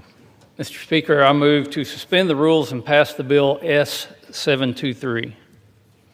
Clerk will report the title of the bill. Senate 723, an act to require the Bureau of Indian Affairs to process and complete all mortgage packages associated with residential and business mortgages on Indian land by certain deadlines and for other purposes. Pursuant to the rule, the gentleman from Arkansas, Mr. Westman, and the gentlewoman from Oregon, Ms. Huddle, are each given 20 minutes to control the time. The gentleman is recognized. Mr. Speaker, I ask unanimous consent that all members have 5 legislative days to revise and extend their remarks and to add extraneous material on S723, the bill now under consideration. Without objection. Mr. Speaker, I yield myself such time as I may consume. Gentleman is recognized. S723, the Tribal Trust Land Home Ownership Act of 2025, sponsored by Senate Majority Leader Thune, would establish firm timelines for the Bureau of Indian Affairs to review and approve residential and business mortgage applications on tribal trust land. This bill also increases transparency and accountability in the mortgage review process and modernizes outdated systems that have contributed to delays. Because trust land is held by the United States on behalf of tribes and tribal members, mortgages on that land require approval from the Bureau of Indian Affairs before they can close. While current law provides review timelines for certain leasehold and rights-of-way mortgages, there is no statutory deadline for trust land mortgages. As a result, applicants and lenders have faced prolonged uncertainty. Reports have highlighted cases in which borrowers waited more than a year for the required title status reports, creating significant barriers to home ownership and business development in Indian country. These delays can discourage lenders and limit access to capital in communities that already face housing shortages and economic challenges. S723 addresses these concerns by setting enforceable timelines for BIA review, requiring notice to lenders and a report to Congress, supporting the digitization of records, improving access to information, and creating a realty ombudsman to help resolve issues. By reducing delay and uncertainty, this bill makes it easier for tribes and tribal members to secure financing for homes and businesses.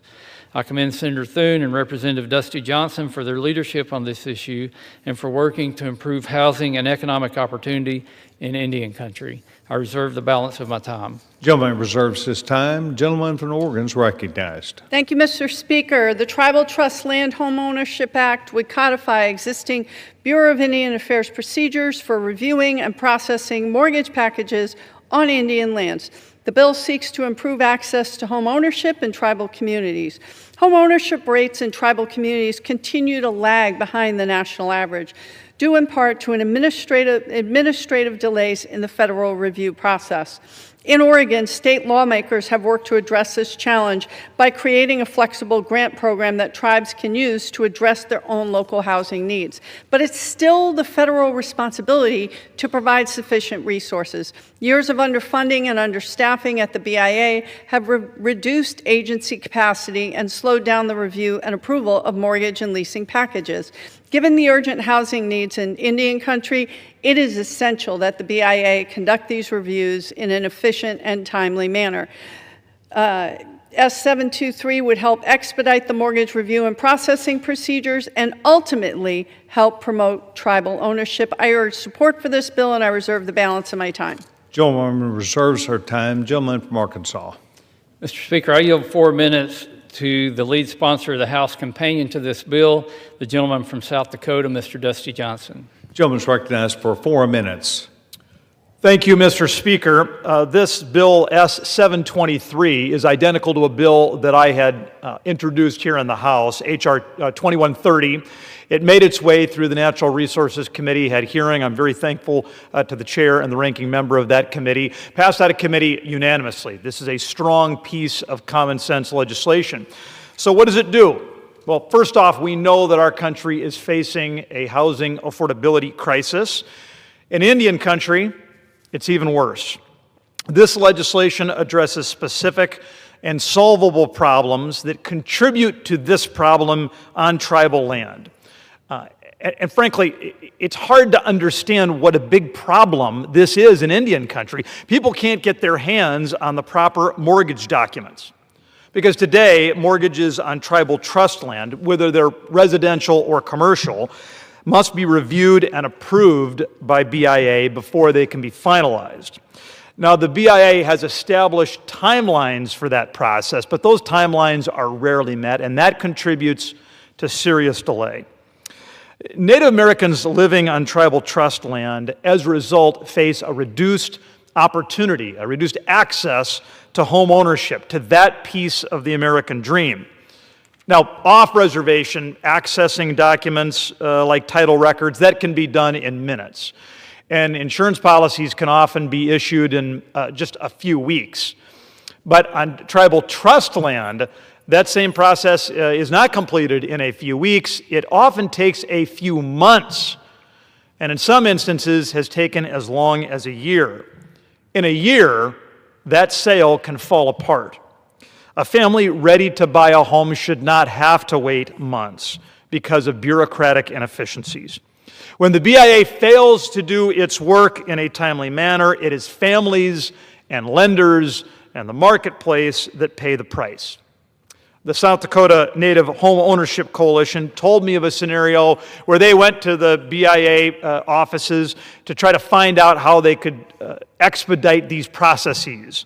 As a part of that meeting, they discovered that 25 mortgage-related documents were stalled on the desk of the BIA agency superintendent. Mr. Speaker, that's 25 families, businesses, individuals whose futures were unnecessarily delayed because of bureaucratic inefficiency. What a profound, what an unnecessary harm. And so this legislation does, as the chairman said, it improves transparency and accountability. It establishes clear timelines. And importantly, it does not undermine tribal sovereignty or in any way weaken the federal trust responsibility. It simply makes sure that this process functions as intended. I've been proud to partner with Senator John Thune, who has expertly guided this through the Senate. And I'm particularly grateful to the South Dakota Native Home Ownership Coalition. They have done incredible work advocating for this solution. And so, Mr. Speaker, I ask my colleagues to support the Tribal Trust Land Home Ownership Act, and I yield back. Mr. Speaker, I have no further requests for time. I'm prepared to close and reserve the balance of my time. Gentleman reserves the balance of his time. Gentlewoman from Oregon is recognized. Mr. Speaker, I urge my colleagues to support this legislation, and I yield back the balance of my time.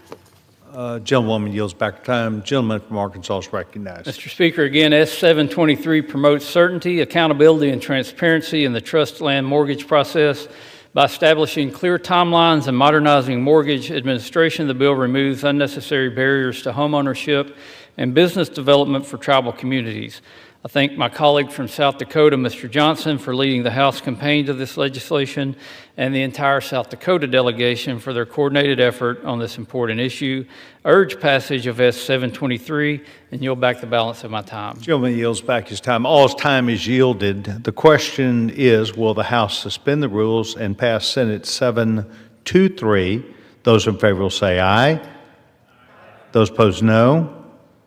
In the opinion of the chair, two-thirds being the affirmative. Mr. Speaker, I request the yeas and the nays. The gentleman requests the yeas and the nays. The yeas and nays are requested. All those in favor of taking this vote by the yeas and nays will rise and remain standing until counted. A sufficient number having risen, the yeas and nays are ordered pursuant to Clause 8 of Rule 20. Further proceedings on this question will be postponed. For what purpose does the gentleman from Arkansas seek recognition? Mr. Speaker, I move to suspend the rules and pass the bill H.R. 4386 as amended. Clerk will report the title of the bill. Union Calendar Number 385, H.R. 4386, a bill to amend the Federal Lands Recreation Enhancement Act to clarify entrance privileges for vehicles with respect to the America the Beautiful Interagency Pass. Pursuant to the rule, the gentleman from Arkansas, Mr. Westerman, and the gentlewoman from Oregon, Ms. Huddle, will now control 20 minutes. The chair now recognizes the gentleman from Arkansas. Mr. Speaker, I ask unanimous consent that all members have 5 legislative days to revise and extend the remarks and to add extraneous material on H.R. 4386, the bill now under consideration. Without objection. Gentleman's Mr. Speaker, I recognized. yield myself such time as I may consume. I rise today in strong support of Chairman Walberg's America the Beautiful Motorcycle Fairness Act, a common-sense bill that restores fairness and clarity for the millions of Americans who travel to our national parks and public lands every year by motorcycle. For years, annual entrance passes to our national parks allowed entry for one vehicle and its passengers, or for motorcycles, 2 bikes traveling together. This arrangement was practical, predictable, and reflected how riders actually experience our federal lands. Yet in 2024, the Biden administration unilaterally reversed that long-standing policy and restricted coverage to just one motorcycle per pass. This placed unnecessary financial burdens on riders, discouraging motorcyclists from recreating on public lands while offering no benefit to park operations. This change also hurt gateway communities, as motorcycle tourism is a key driver of many small rural economies. Last year, President Trump and Secretary Burgum overturned this decision, restoring access to 2 motorcycles per entrance pass ahead of our nation's 250th anniversary celebrations this year. This bill simply codifies that decision and restores what worked. By permanently codifying the traditional 2 motorcycles per pass standard, the legislation ensures parity for motorcyclists and restores long-term affordable access to our nation's most iconic landscapes. In doing so, this bill directly supports the goals of President Trump's executive orders on celebrating America's 250th birthday and making America beautiful again by improving our national parks. Keeping our parks welcoming and accessible while improving the visitor experience should be a goal that we all strive for. I commend Chairman Walberg for his hard work on this America the Beautiful Motorcycle Fairness Act, and I urge my colleagues to join me in supporting the legislation, and I reserve the balance of my time. Gentleman reserves his time. Gentlewoman from Oregon is recognized. Thank you, Mr. Speaker. The America the Beautiful Pass is an annual interagency pass that covers entry fees to over 2,000 recreational sites across the country. In 2024, an update to the pass program had the unintentional effect of reducing the number of motorcycle riders covered under a single pass from 2 motorcycles to 1.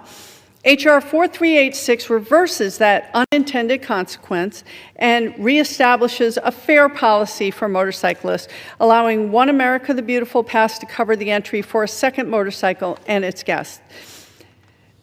This bill corrects a bureaucratic error and improves public access to federal recreation sites. I do have concerns that this administration is unnecessarily politicizing the America the Beautiful Pass by putting an image of the president directly on the pass. Federal law requires a competition open to the public to determine the image used on the pass, which is traditionally showcased America's landscape or wildlife. These popular and nonpartisan passes should celebrate our shared natural and cultural heritage, not prop up political leaders. I want to thank my colleague from Michigan and co-chair of the Congressional Motorcycle Caucus, Representative Walberg, for his work on this legislation. I urge my colleagues to vote yes on H.R. 4386 and to support access to recreation on our public lands. Thank you, and I reserve the balance of my time. Gentlewoman reserves her time. The gentleman from Arkansas. Mr. Speaker, I yield 3 minutes to the lead sponsor of this bill, the gentleman from Michigan, Chairman Walberg. Gentleman is recognized for 3 minutes. Thank you, Mr. Speaker, and I thank Chairman Westerman for yielding me the time and for his leadership in bringing this legislation to the floor. As a lifelong motorcycle rider, it's a privilege to be here today and to speak in support of my legislation, the America the Beautiful Motorcycle Fairness Act, which will ensure fair access to our nation's national parks and public lands for motorcyclists. Historically, the America the Beautiful Pass has permitted entry for one non-commercial passenger vehicle with multiple passengers, 2 motorcycles, or a group of bicyclists accompanying one pass holder. However, in 2024, the Biden administration changed this policy, I believe to unfairly restrict access for motorcycles to 1 bike per pass instead of 2. Thankfully, President Trump and Secretary Burgum have restored common sense, and in November, They announced the America the Beautiful pass would once again allow for entry for 2 bikes per pass. As America celebrates its 250th birthday, we can ensure motorcycle enthusiasts from across the country have access to our nation's national parks. These most magnificent places are testaments to America's greatness and the majestic landscapes that stretch across our great nation. By restoring parity for motorcycle riders, we'll expand access opportunities, strengthen local economies that depend on tourism as well, and allow our fellow Americans to explore our historic landmarks in the best way possible on 2 wheels in the open air. I urge my colleagues to support the bill and yield back the balance of my time. Mr. Speaker, I have no further requests for time, and I reserve the balance of my time. Gentleman reserves his time. Gentlewoman from Oregon. Mr. Speaker, I urge my colleagues to support the legislation, and I yield back the balance of my time. Gentlewoman yields back her time. Gentleman from Arkansas. Mr. Speaker, I again thank Chairman Walberg for his leadership on behalf of millions of American motorcyclists who will benefit from the America the Beautiful Motorcycle Fairness Act. Whether people choose to access our public lands by car, bicycle, motorcycle, or on foot, the price you pay at the gate should not be a barrier to entry. Chairman Walberg's bill makes our national parks and public lands more affordable, encourages greater motorcycle tourism, and restores common sense parity for millions of motorcycle enthusiasts. Before I close, I ask unanimous consent to include in the record an exchange of letters between the Committee on Natural Resources and the Committee on Agriculture. Without objection. I urge my colleagues to join me in supporting H.R. 4386, and I yield back the balance of my time. Gentleman yields back his time. All time has been yielded. The question is, will the House suspend the rules and pass the bill H.R. 4386? Those in favor, as amended. Those in favor say aye. Those opposed, no. In the opinion of the chair, 2/3 being in the affirmative, the rules are suspended. The bill is passed. Without objection, the motion to reconsider is laid on the table.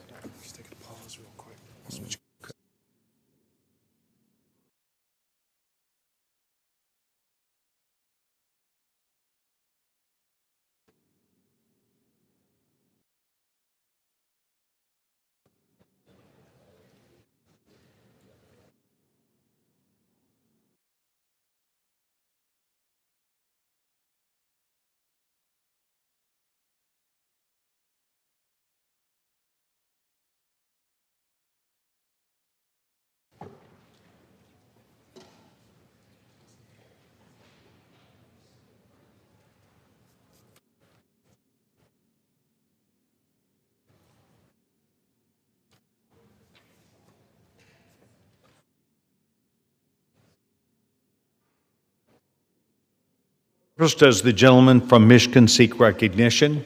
Mr. Speaker, I move that the House suspend the rules and pass the bill H.R. 4307, the Enhancing Detection of Human Trafficking Act.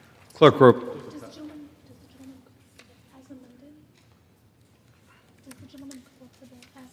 does the gentleman call up the bill as amended?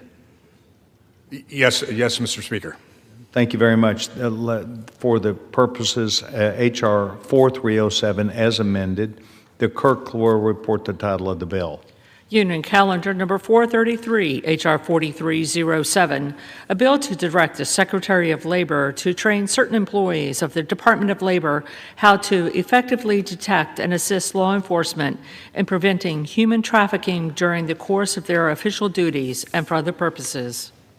Pursuant to the rule, the gentleman from Michigan, Mr. Walberg, and the gentleman from Virginia, Mr. Scott, will each control 20 minutes. The chair recognizes the gentleman from Michigan. Thank you, Mr. Speaker. Mr. Speaker, I ask unanimous consent that all members may have 5 legislative days in which to revise and extend their remarks and insert extraneous material on H.R. 4307. Without objection. Thank you, Mr. Speaker. I yield myself such time as I may Gentleman is consume. recognized. Mr. Speaker, I rise today in strong support of H.R. 4307, the Enhancing Detection of Human Trafficking Act, and would like to thank my friend and colleague, Representative Lucy McBath, for her partnership on this important legislation.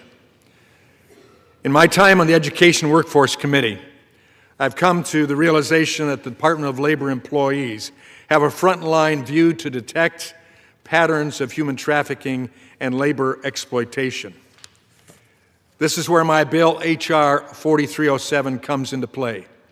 Specifically, this legislation directs DOL to educate appropriate staff in how to effectively detect instances of human trafficking, ensure personnel receive regularly information on current trends and best practices, and establish a clear course of action for referring suspected instances of human trafficking to law enforcement.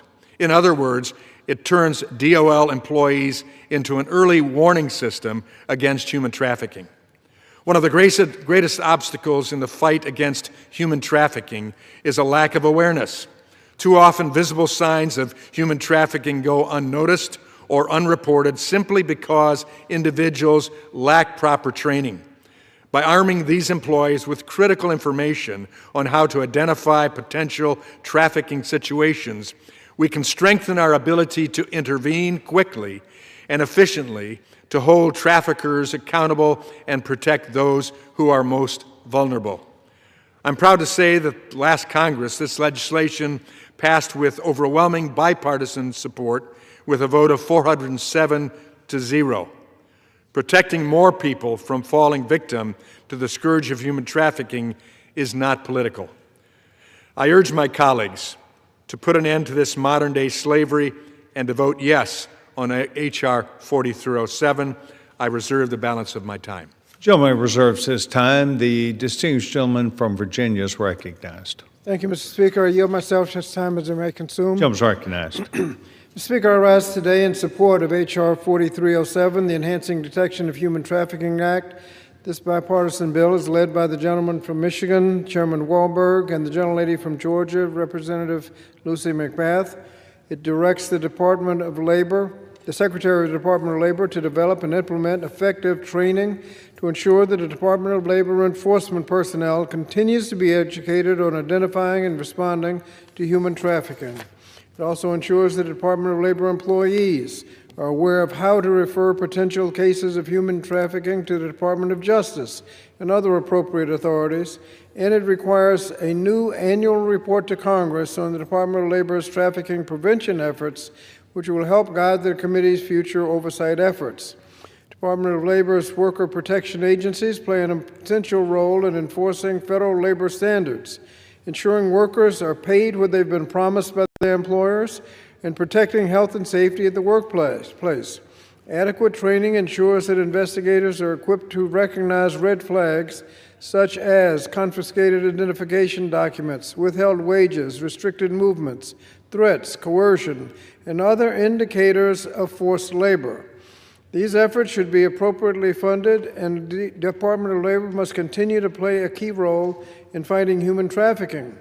Wage and hour investigators are often on the front lines and may be the only federal officials in a position to encounter workers trapped in exploitative conditions.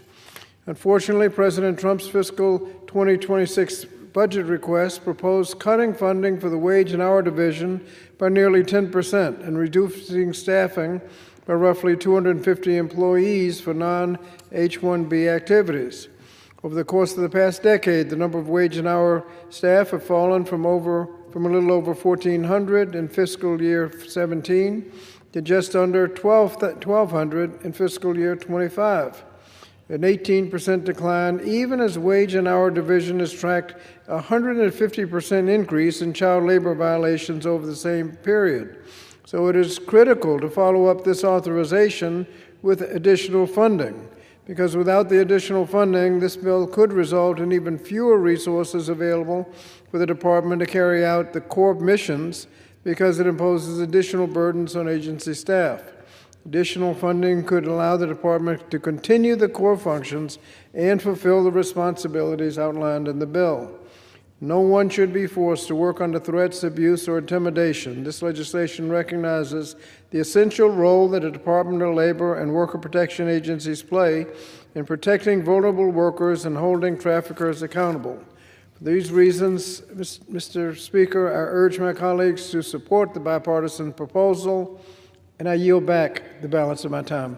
Gentleman yields back the balance of his time. The gentleman from Michigan is recognized. Thank you, Mr. Speaker. I'm privileged to yield 2 minutes to a great member of the Education Workforce Committee, the gentleman from Guam, Mr. Moylan. Gentleman's recognized 2 minutes. Thank you, Mr. Speaker. Thank you, Chairman, for introduction, and also I'm very happy and pleased to be a co-sponsor of this measure. Now, as we know, human trafficking is a modern-day slavery, Mr. Speaker, and traffickers abuse and exploit millions of victims, especially children, girls, and women, all for commercial gain. This is a serious problem around the globe, Mr. Speaker, and even here at home. We must do more to raise awareness for this crime. Now, the U.S. Department of Labor is on the front line of detecting human trafficking. In 2024, the National Human Trafficking Hotline's data showed that there were 21,865 victims, and that's only what we know was reported. 1 in 6 endangered runaways are likely victims of child sex trafficking. We have a moral and ethical obligation to empower federal agencies to prevent, detect, and address these horrific crimes. This bipartisan commission's common sense bill raises awareness of human trafficking and establishes effective and timely educational programs to train Department of Labor personnel. This bill establishes a framework for employees to assist law enforcement, requires reports to Congress on the scope of the issue, and ensures U.S. DOL personnel have the tools they need to detect forced labor and sexual exploitation when they investigate labor law violations. Mr. Speaker, I strongly urge my colleagues to vote for this measure to help address, prevent, and crack down on this terrible practice. I yield back. I reserve. The gentleman from Michigan now has the close. The gentleman from Virginia has yielded his time back. Gentleman's recognized. Thank you, Mr. Speaker. I'm prepared to close. I yield myself the balance of my time. Mr. Speaker, this legislation and the policies it supports have been important to me for quite some time. That's because behind every statistic is a name, a face, and a heartbroken family. Human trafficking doesn't just rob these individuals of their dignity, it robs them of their future. Department of Labor personnel already interact with workplaces, review labor conditions, and identify irregularities. H.R. 4307 ensures that when red flags appear, they are recognized for what they are and acted upon swiftly and responsibly. The earlier they can intervene, the greater the chance we have to stop exploitation before it becomes prolonged abuse. That proactive approach is both compassionate and common sense. This approach also utilizes resources and tools already in place. It supports law enforcement without expanding government unnecessarily. And it honors taxpayers by making better use of the workforce we already have. H.R. 4307 better arms DOL employees to disrupt criminal enterprises and uphold justice. But most importantly, it helps bring victims back home to safety. I urge my colleagues to vote yes, and I yield back the balance of my time. The gentleman from Michigan yields back his time. All time now is yielded. The question is, will the House suspend the rules and pass the bill H.R. 4307 as amended? Those in favor say aye. Aye. Those opposed, no. In the opinion of the chair, 2/3 being in the affirmative, the rules are suspended. The bill is passed, and without objection, the motion to reconsider is laid on the table. For what purpose does the gentleman from Michigan seek recognition? Speaker, I move that the House suspend the rules and pass the bill H.R. 6392, the Homeschool Graduation Recognition Act, as amended. Clerk will report the title of the bill. Union Calendar Number 419, H.R. 6392, a bill to amend the Higher Education Act of 1965 to recognize students who have completed secondary school education in a homeschool setting as high school graduates and for other purposes. Pursuant to the rule, the gentleman from Michigan, Mr. Wahlberg, and the gentleman from Virginia, Mr. Scott, are each will control 20 minutes. The gentleman from the chair recognizes the gentleman from Michigan. Thank you, Mr. Speaker. Mr. Speaker, I ask unanimous consent that all members may have 5 legislative days in which to revise and extend their remarks and to extort extraneous material on H.R. 63. Without objection. I yield my such time as I may Gentleman's consume. recognized. Mr. Speaker, every student deserves to have their hard work recognized. Unfortunately, many homeschool students face unjust barriers when applying to college simply because they did not attend a traditional school. On average, homeschoolers do remarkably well, better than their public school peers on tests. Yet for some reason, colleges arbitrarily and unfairly subject homeschool students to additional hoops like taking a GED exam to prove they are fit for admission. The Homeschool Graduation Recognition Act sends a clear and simple message to colleges and universities. Homeschool students are just as qualified to attend college as any other high school graduate. The Homeschool Graduation Recognition Act also reaffirms House Republicans' commitment to expand educational opportunity and school choice for American families. As chairman of the Education and Workforce Committee, I'm grateful to serve alongside members like Congressman Harris, who are eager to sponsor legislation that empowers students of all ages on their respective educational journey. I'm glad to have the opportunity today to stand up for homeschoolers and against the needless discrimination they face in college application processes. Today we have a chance to stand up for homeschool students and families who have transformed kitchen tables into significant classrooms. I urge my colleagues to support H.R. 6392, and I reserve the balance of my time. Gentleman reserves his time. The gentleman from Virginia is recognized. Thank you, Mr. Speaker. I yield myself such time as I may consume. Gentleman is recognized. Mr. Speaker, I rise in support of H.R. 6392, the Homeschool Graduation Recognition Act. The bill reinstates and clarifies present law to make clear that homeschool students are eligible for federal student aid so that they can pursue higher education. Under the Higher Education Act, students who complete a homeschool program recognized under their state's law qualified for Title IV aid, including Pell Grants and federal student loans. Each state sets its own requirements for the education of homeschool students. The HEA confirms that homeschoolers must meet their state's eligibility requirements to receive federal student aid if educated at home according to those state rules. HEA does allow schools to set their admission standards for students, including those educated at home, but no homeschool student should be denied federal higher education assistance just because they do not technically have a regular high school diploma. This bill clarifies that eligibility if they've qualified under their state laws. I do urge my colleagues to support the bill and its efforts to clarify the laws to ensure students access to higher education. Of course, that being said, the bill may clarify some students' right to federal student aid, but the action does not go far enough to mitigate the damage done since the Trump administration came in about a year ago. By illegally dismantling much of the Department of Education, firing critical federal financial aid staff, and limiting access to federal aid in the big ugly law, the Trump administration has only put higher education further out of reach for many. So, Mr. Chairman, Mr. Speaker, I reserve the balance of my time. Gentleman reserves his time. Gentleman from Michigan is recognized. Thank you, Mr. Speaker. I'm privileged to yield 3 minutes to the bill sponsor, the gentleman from North Carolina and a member of the Education Workforce Committee, Mr. Harris. Gentleman is recognized for 3 minutes. Thank you, Mr. Speaker, and thank you, Chairman Wahlberg, for your incredible leadership, and so grateful for this bill. Mr. Speaker, would you believe that federal law actually refers to students who have completed their homeschool education as, and I quote, students who are not high school graduates?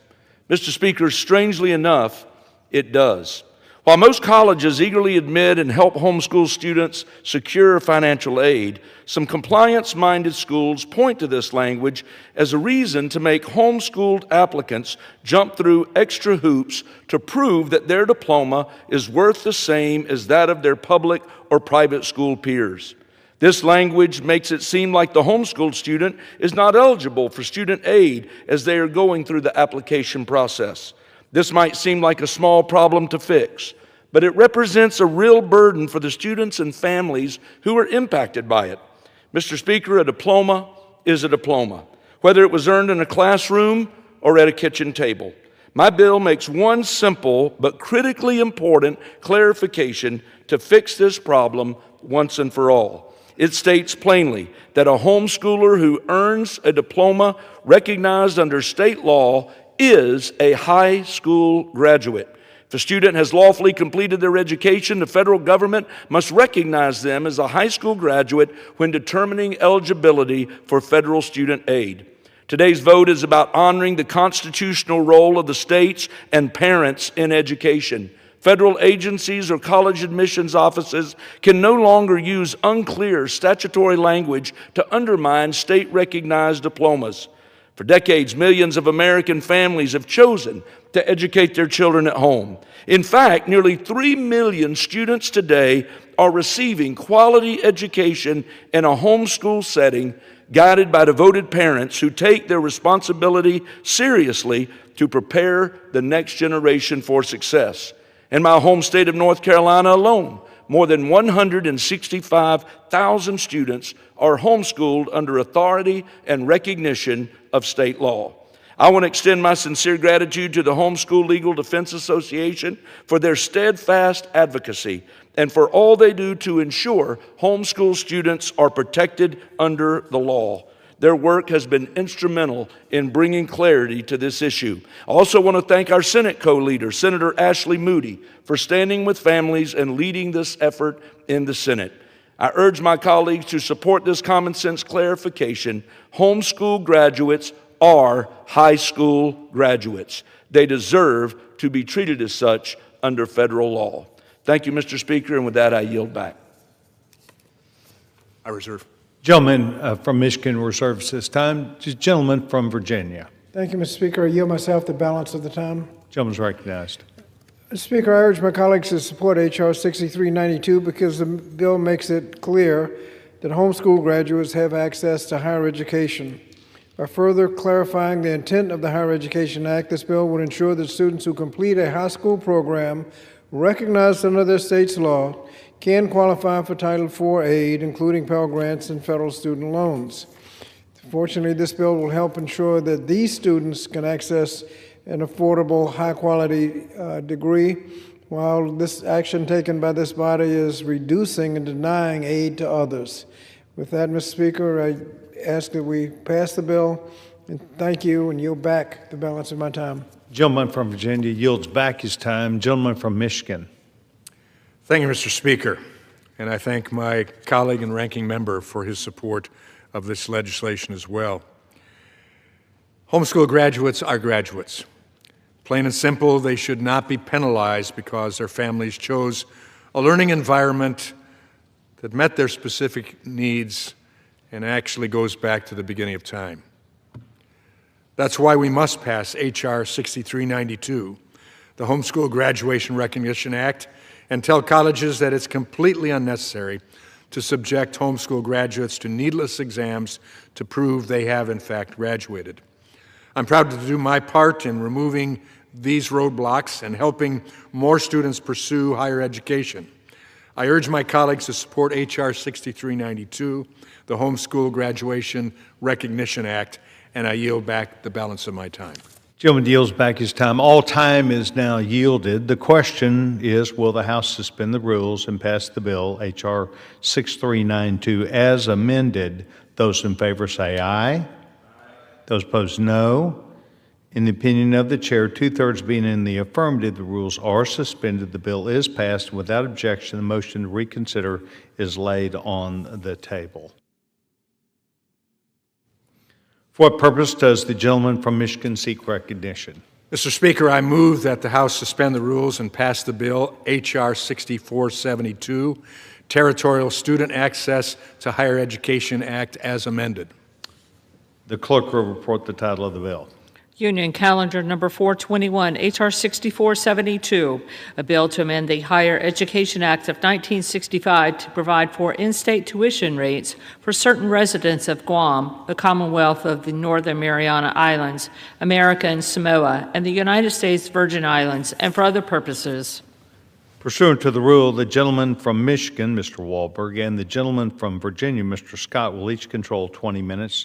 The chair recognizes the gentleman from Michigan. Mr. Speaker, I ask unanimous consent that all members may have 5 legislative days in which to revise and extend their remarks and to insert extraneous material on H.R. 6472. Without objection. Mr. Speaker, I rise today in support of H.R. 6472, sponsored by Congressman James Moylan of Guam, which allows residents of U.S. territories to access in-state tuition at public universities across the U.S. I'm proud to rise in support of H.R. 6472, which ensures students of the U.S. territories of Guam, the Commonwealth of the Northern Mariana Islands, American Samoa, and the U.S. Virgin Islands receive in-state tuition at public universities across the country. I'm pleased that all the representatives from each U.S. territory are original co-sponsors of the bill and that it receives strong bipartisan support in the committee markup. Under H.R. 6472, public post-secondary institutions will be required to offer in-state tuition rates to residents of U.S. territories. Through this bill, a student from Guam would pay the same tuition at a public university just as any in-state student. And this isn't a novel idea. Under current law, service members and their families already receive in-state tuition rates, creating new pathways for more Americans to get high-quality educations at a competitive cost. But H.R. 6472 doesn't just help students. It helps the territories, too. After graduation, students can return home with advanced degrees and credentials they can reinvest back into their homes and local economies. This isn't just an investment in our students, it's an investment in the economic strength of American territories. Students can contribute their newfound expertise to help develop new industries and drive economic development. That investment also strengthens American national security. As competition with our adversaries like China intensify in the Pacific and drug trafficking continues in South and Central America, we must ensure our territories have the infrastructure and brainpower needed to promote a strong national security posture in the region.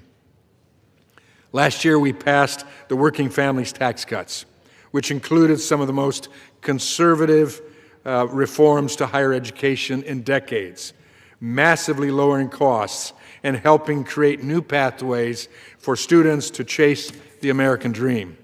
We now have a chance to build off that success of the Working Families Tax Cuts and lower post-secondary education costs for U.S. residents in U.S. territories so they can continue supporting our vital military operations. As chairman of the Education and Workforce Committee, I look forward to passing H.R. 6472 and supporting these, our territories. I reserve the balance of my time. Gentleman reserves his time. The gentleman from Virginia is recognized. Thank you, Mr. Speaker. I yield myself such time as I may consume. Gentleman is recognized. Mr. Speaker, I rise today in support of H.R. 6472, which would amend the Higher Education Act of 1965 to provide for in-state tuition rates for certain residents of Guam, the Commonwealth of Northern Mariana Islands, American Samoa, and the United States Virgin Islands. I support this initiative in principle because we cannot ignore the needs of these states. But we also should not ignore that states and public colleges set their own tuition rates based on state budgets and priorities.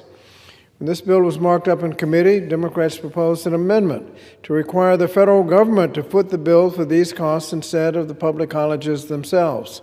This approach has a similar goal to the District of Columbia Tuition Assistance Grant, the DC TAG program, which provides federal funding for DC residents to help pay the difference between the higher out-of-state tuition and the lower in-state tuition at public universities across the country. The DC TAG program was established because Washington, D.C. does not have an adequate number of public universities. The territories involved in this bill face a similar challenge. Most of the territories do not have a robust public university system that offers a variety of majors for students to choose from. Regrettably, the full committee did not agree to this amendment to provide federal funding. And so while I support the bill because we must ensure that all students have access to low tuition college education, I still have concerns about the funding mechanism. It is the federal government's responsibility to bear the cost of this mandate rather than shift it to the states, which are already facing financial strain. Further, while I appreciate my colleagues' interest in expanding college access and affordability for students from these territories, I would be remiss if I overlooked the fact that congressional Republicans made it harder for these same students to afford colleges. That's because of cuts to the Pell Grant program, changes to loan limits, and elimination of affordable loan repayment plans enacted in their big, ugly law. Nevertheless, I encourage my colleagues to vote yes on the bill and reserve the balance of my time. The gentleman reserves his time. The gentleman from Michigan. Thank you, Mr. Speaker. I'm pleased to yield 2 minutes to the gentleman from Guam, the sponsor of the bill and a great member of the Education Workforce Committee, Mr. Moylan. The gentleman is recognized for 2 minutes. Thank you to my good friend, Chairman Walberg. Mr. Speaker, I rise in support of Guam students and strongly urge my colleagues to vote for my bill, H.R. 6472. This bill delivers a targeted approach to make college more affordable, strengthen workforce pipelines, and support critical national security efforts in the U.S. territories. H.R. 6472 provides tuition rate guarantees to U.S. nationals who live in Guam, CNMI, American Samoa, and the U.S. Virgin Islands. High costs associated with education in states, not ability, limit educational opportunities for students in the territories. None of our islands have doctorate, law, or medical degree programs. Lack of access to these programs leads to workforce shortages in critical sectors. Lowering barriers to access will lead to greater capacity and building in the territories. Some examples of past folks are Honorable Peter Seguenza, who attended California State University and returned home after law school to become Guam's first Chief Justice. Then there was the late Dr. Chris Paris, who went to UC San Francisco, who came home to be a good doctor for the island. And there was our first president of the University of Guam, Dr. Antonio Yamashita, who attended the University of North Carolina. We currently have leaders on our island, such as Dr. Enriquez, who's the president of our University of Guam. She attended the University of Maryland. We also have Dr. Uggan, who attended the University of Hawaii and is now running our Guam Medical Hospital. And our governor, Lou Leon Guerrero, attended UCLA. Every doctor and lawyer in Guam studied elsewhere, returned home, and has made an incredible impact on our community. This bill is about empowering our residents to seek degrees that we need to put in. 30 seconds. The gentleman is extended 30 seconds. To seek degrees that we need to put in that are not available at home, and to return home our students to strengthen our communities. I strongly urge my colleagues to support this bill and our students in our community. Thank you. The gentleman chooses to reserve his time. Gentleman from Virginia is recognized. Speaker, I yield 5 minutes to the gentlewoman from the Virgin Islands, Ms. Plaskett. Gentlewoman is recognized for 5 minutes. Thank you, Mr. Speaker. I rise in strong support, and I also want to thank the ranking member for yielding time. I rise in strong support of H.R. 6472, the Territorial Student Access to Higher Education Act. Mr. Speaker, since my first term in Congress, expanding access to higher education for students from the United States territories has been a priority. Today, I'm proud that the House is considering meaningful bipartisan legislation to address this issue. I want to point out that the United States' small territories face unique geographic and economic challenges. Small populations, remote locations, constrained local economics and economies make it difficult for residents to pursue specialized training or many degrees close to home. Students from small territories who seek degrees or majors not available locally must attend college on the mainland. And that's a reason why Puerto Rico is not included in this legislation. Puerto Rico has multiple universities on that island.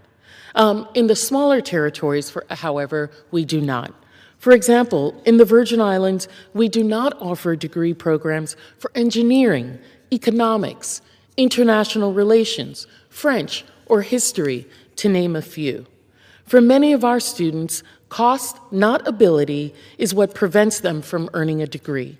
The lack of access to higher education limits workforce development, economic growth, and long-term stability in the territories, as discussed by the chairman. Our brain drain is exponentially greater due to our isolated location. This legislation directly addresses this challenge.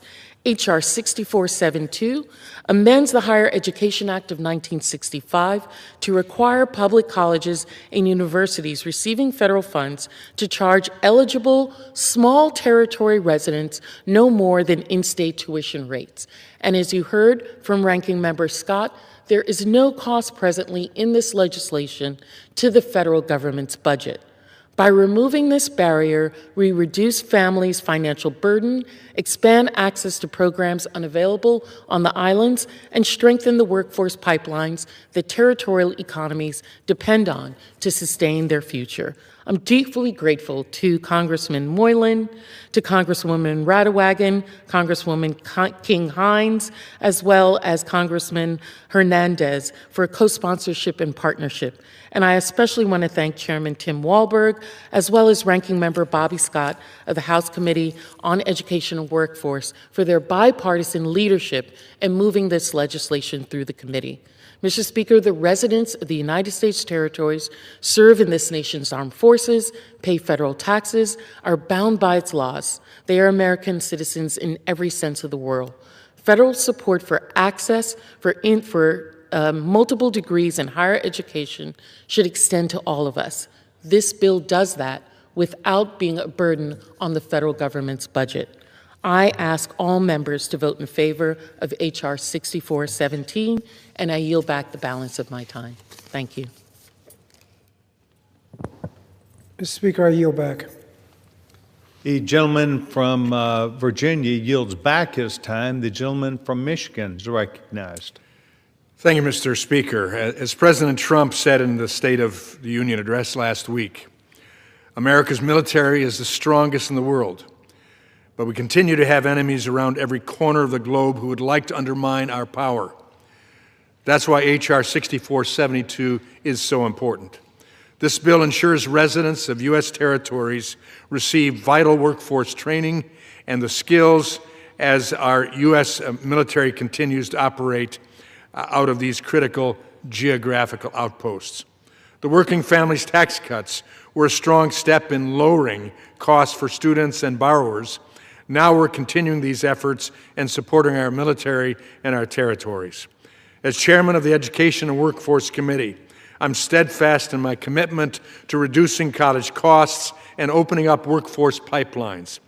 I want to thank Congressman Moylan again for sponsoring this legislation and helping expand educational opportunities for residents of U.S. territories. I yield back the balance of my time. Gentleman yields back his time. All time is now yielded. The question is, will the House suspend the rules and pass the bill H.R. 6472 as amended? Those in favor say aye. Aye. Those opposed, no. In the opinion of the chair, 2/3 being in the affirmative. Mr. Speaker, I request the yeas and nays. The yeas and nays are requested, and those in favor of taking this vote by the yeas and nays will rise and remain standing until counted. A sufficient number has been written. The yeas and nays are ordered pursuant to Clause 8 of Rule 20. Further proceedings on this question will be postponed.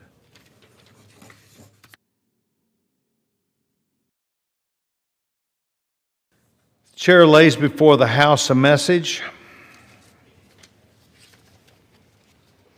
To the Congress of the United States, Section 202D of the National Emergency Act, 50 U.S.C. 1622D, provides for the automatic termination of a national emergency unless, within 90 days prior to the anniversary date of its declaration, the President publishes in the Federal Register and transmits to the Congress a notice stating that the emergency is to continue in effect beyond the anniversary date. In accordance with this provision, I have sent to the Federal Register for publication the enclosed notice stating that the national emergency with respect to Iran that was declared on March 15, 1995 is to continue in effect beyond March 15, 2026. The actions and policies of the government of Iran continue to pose an unusual and extraordinary threat to the national security, foreign policy, and economy of the United States. Therefore, I have determined that it is necessary to continue the national emergency declared in Executive Order 12957 with respect to Iran and to maintain and enforce comprehensive sanctions against Iran to respond to this threat. Signed, Donald J. Trump, the White House, March 2nd, 2026. Referred to the Committee on Foreign Affairs and ordered printed. For what purpose does the gentleman from Michigan seek recognition? Mr. Speaker, I move that the House do now adjourn. The questions on the motion to adjourn, those in favor say aye. Those opposed, no. The ayes have it. The motion is adopted. Accordingly, the House stands adjourned until 10 o'clock a.m. tomorrow for morning hour debate.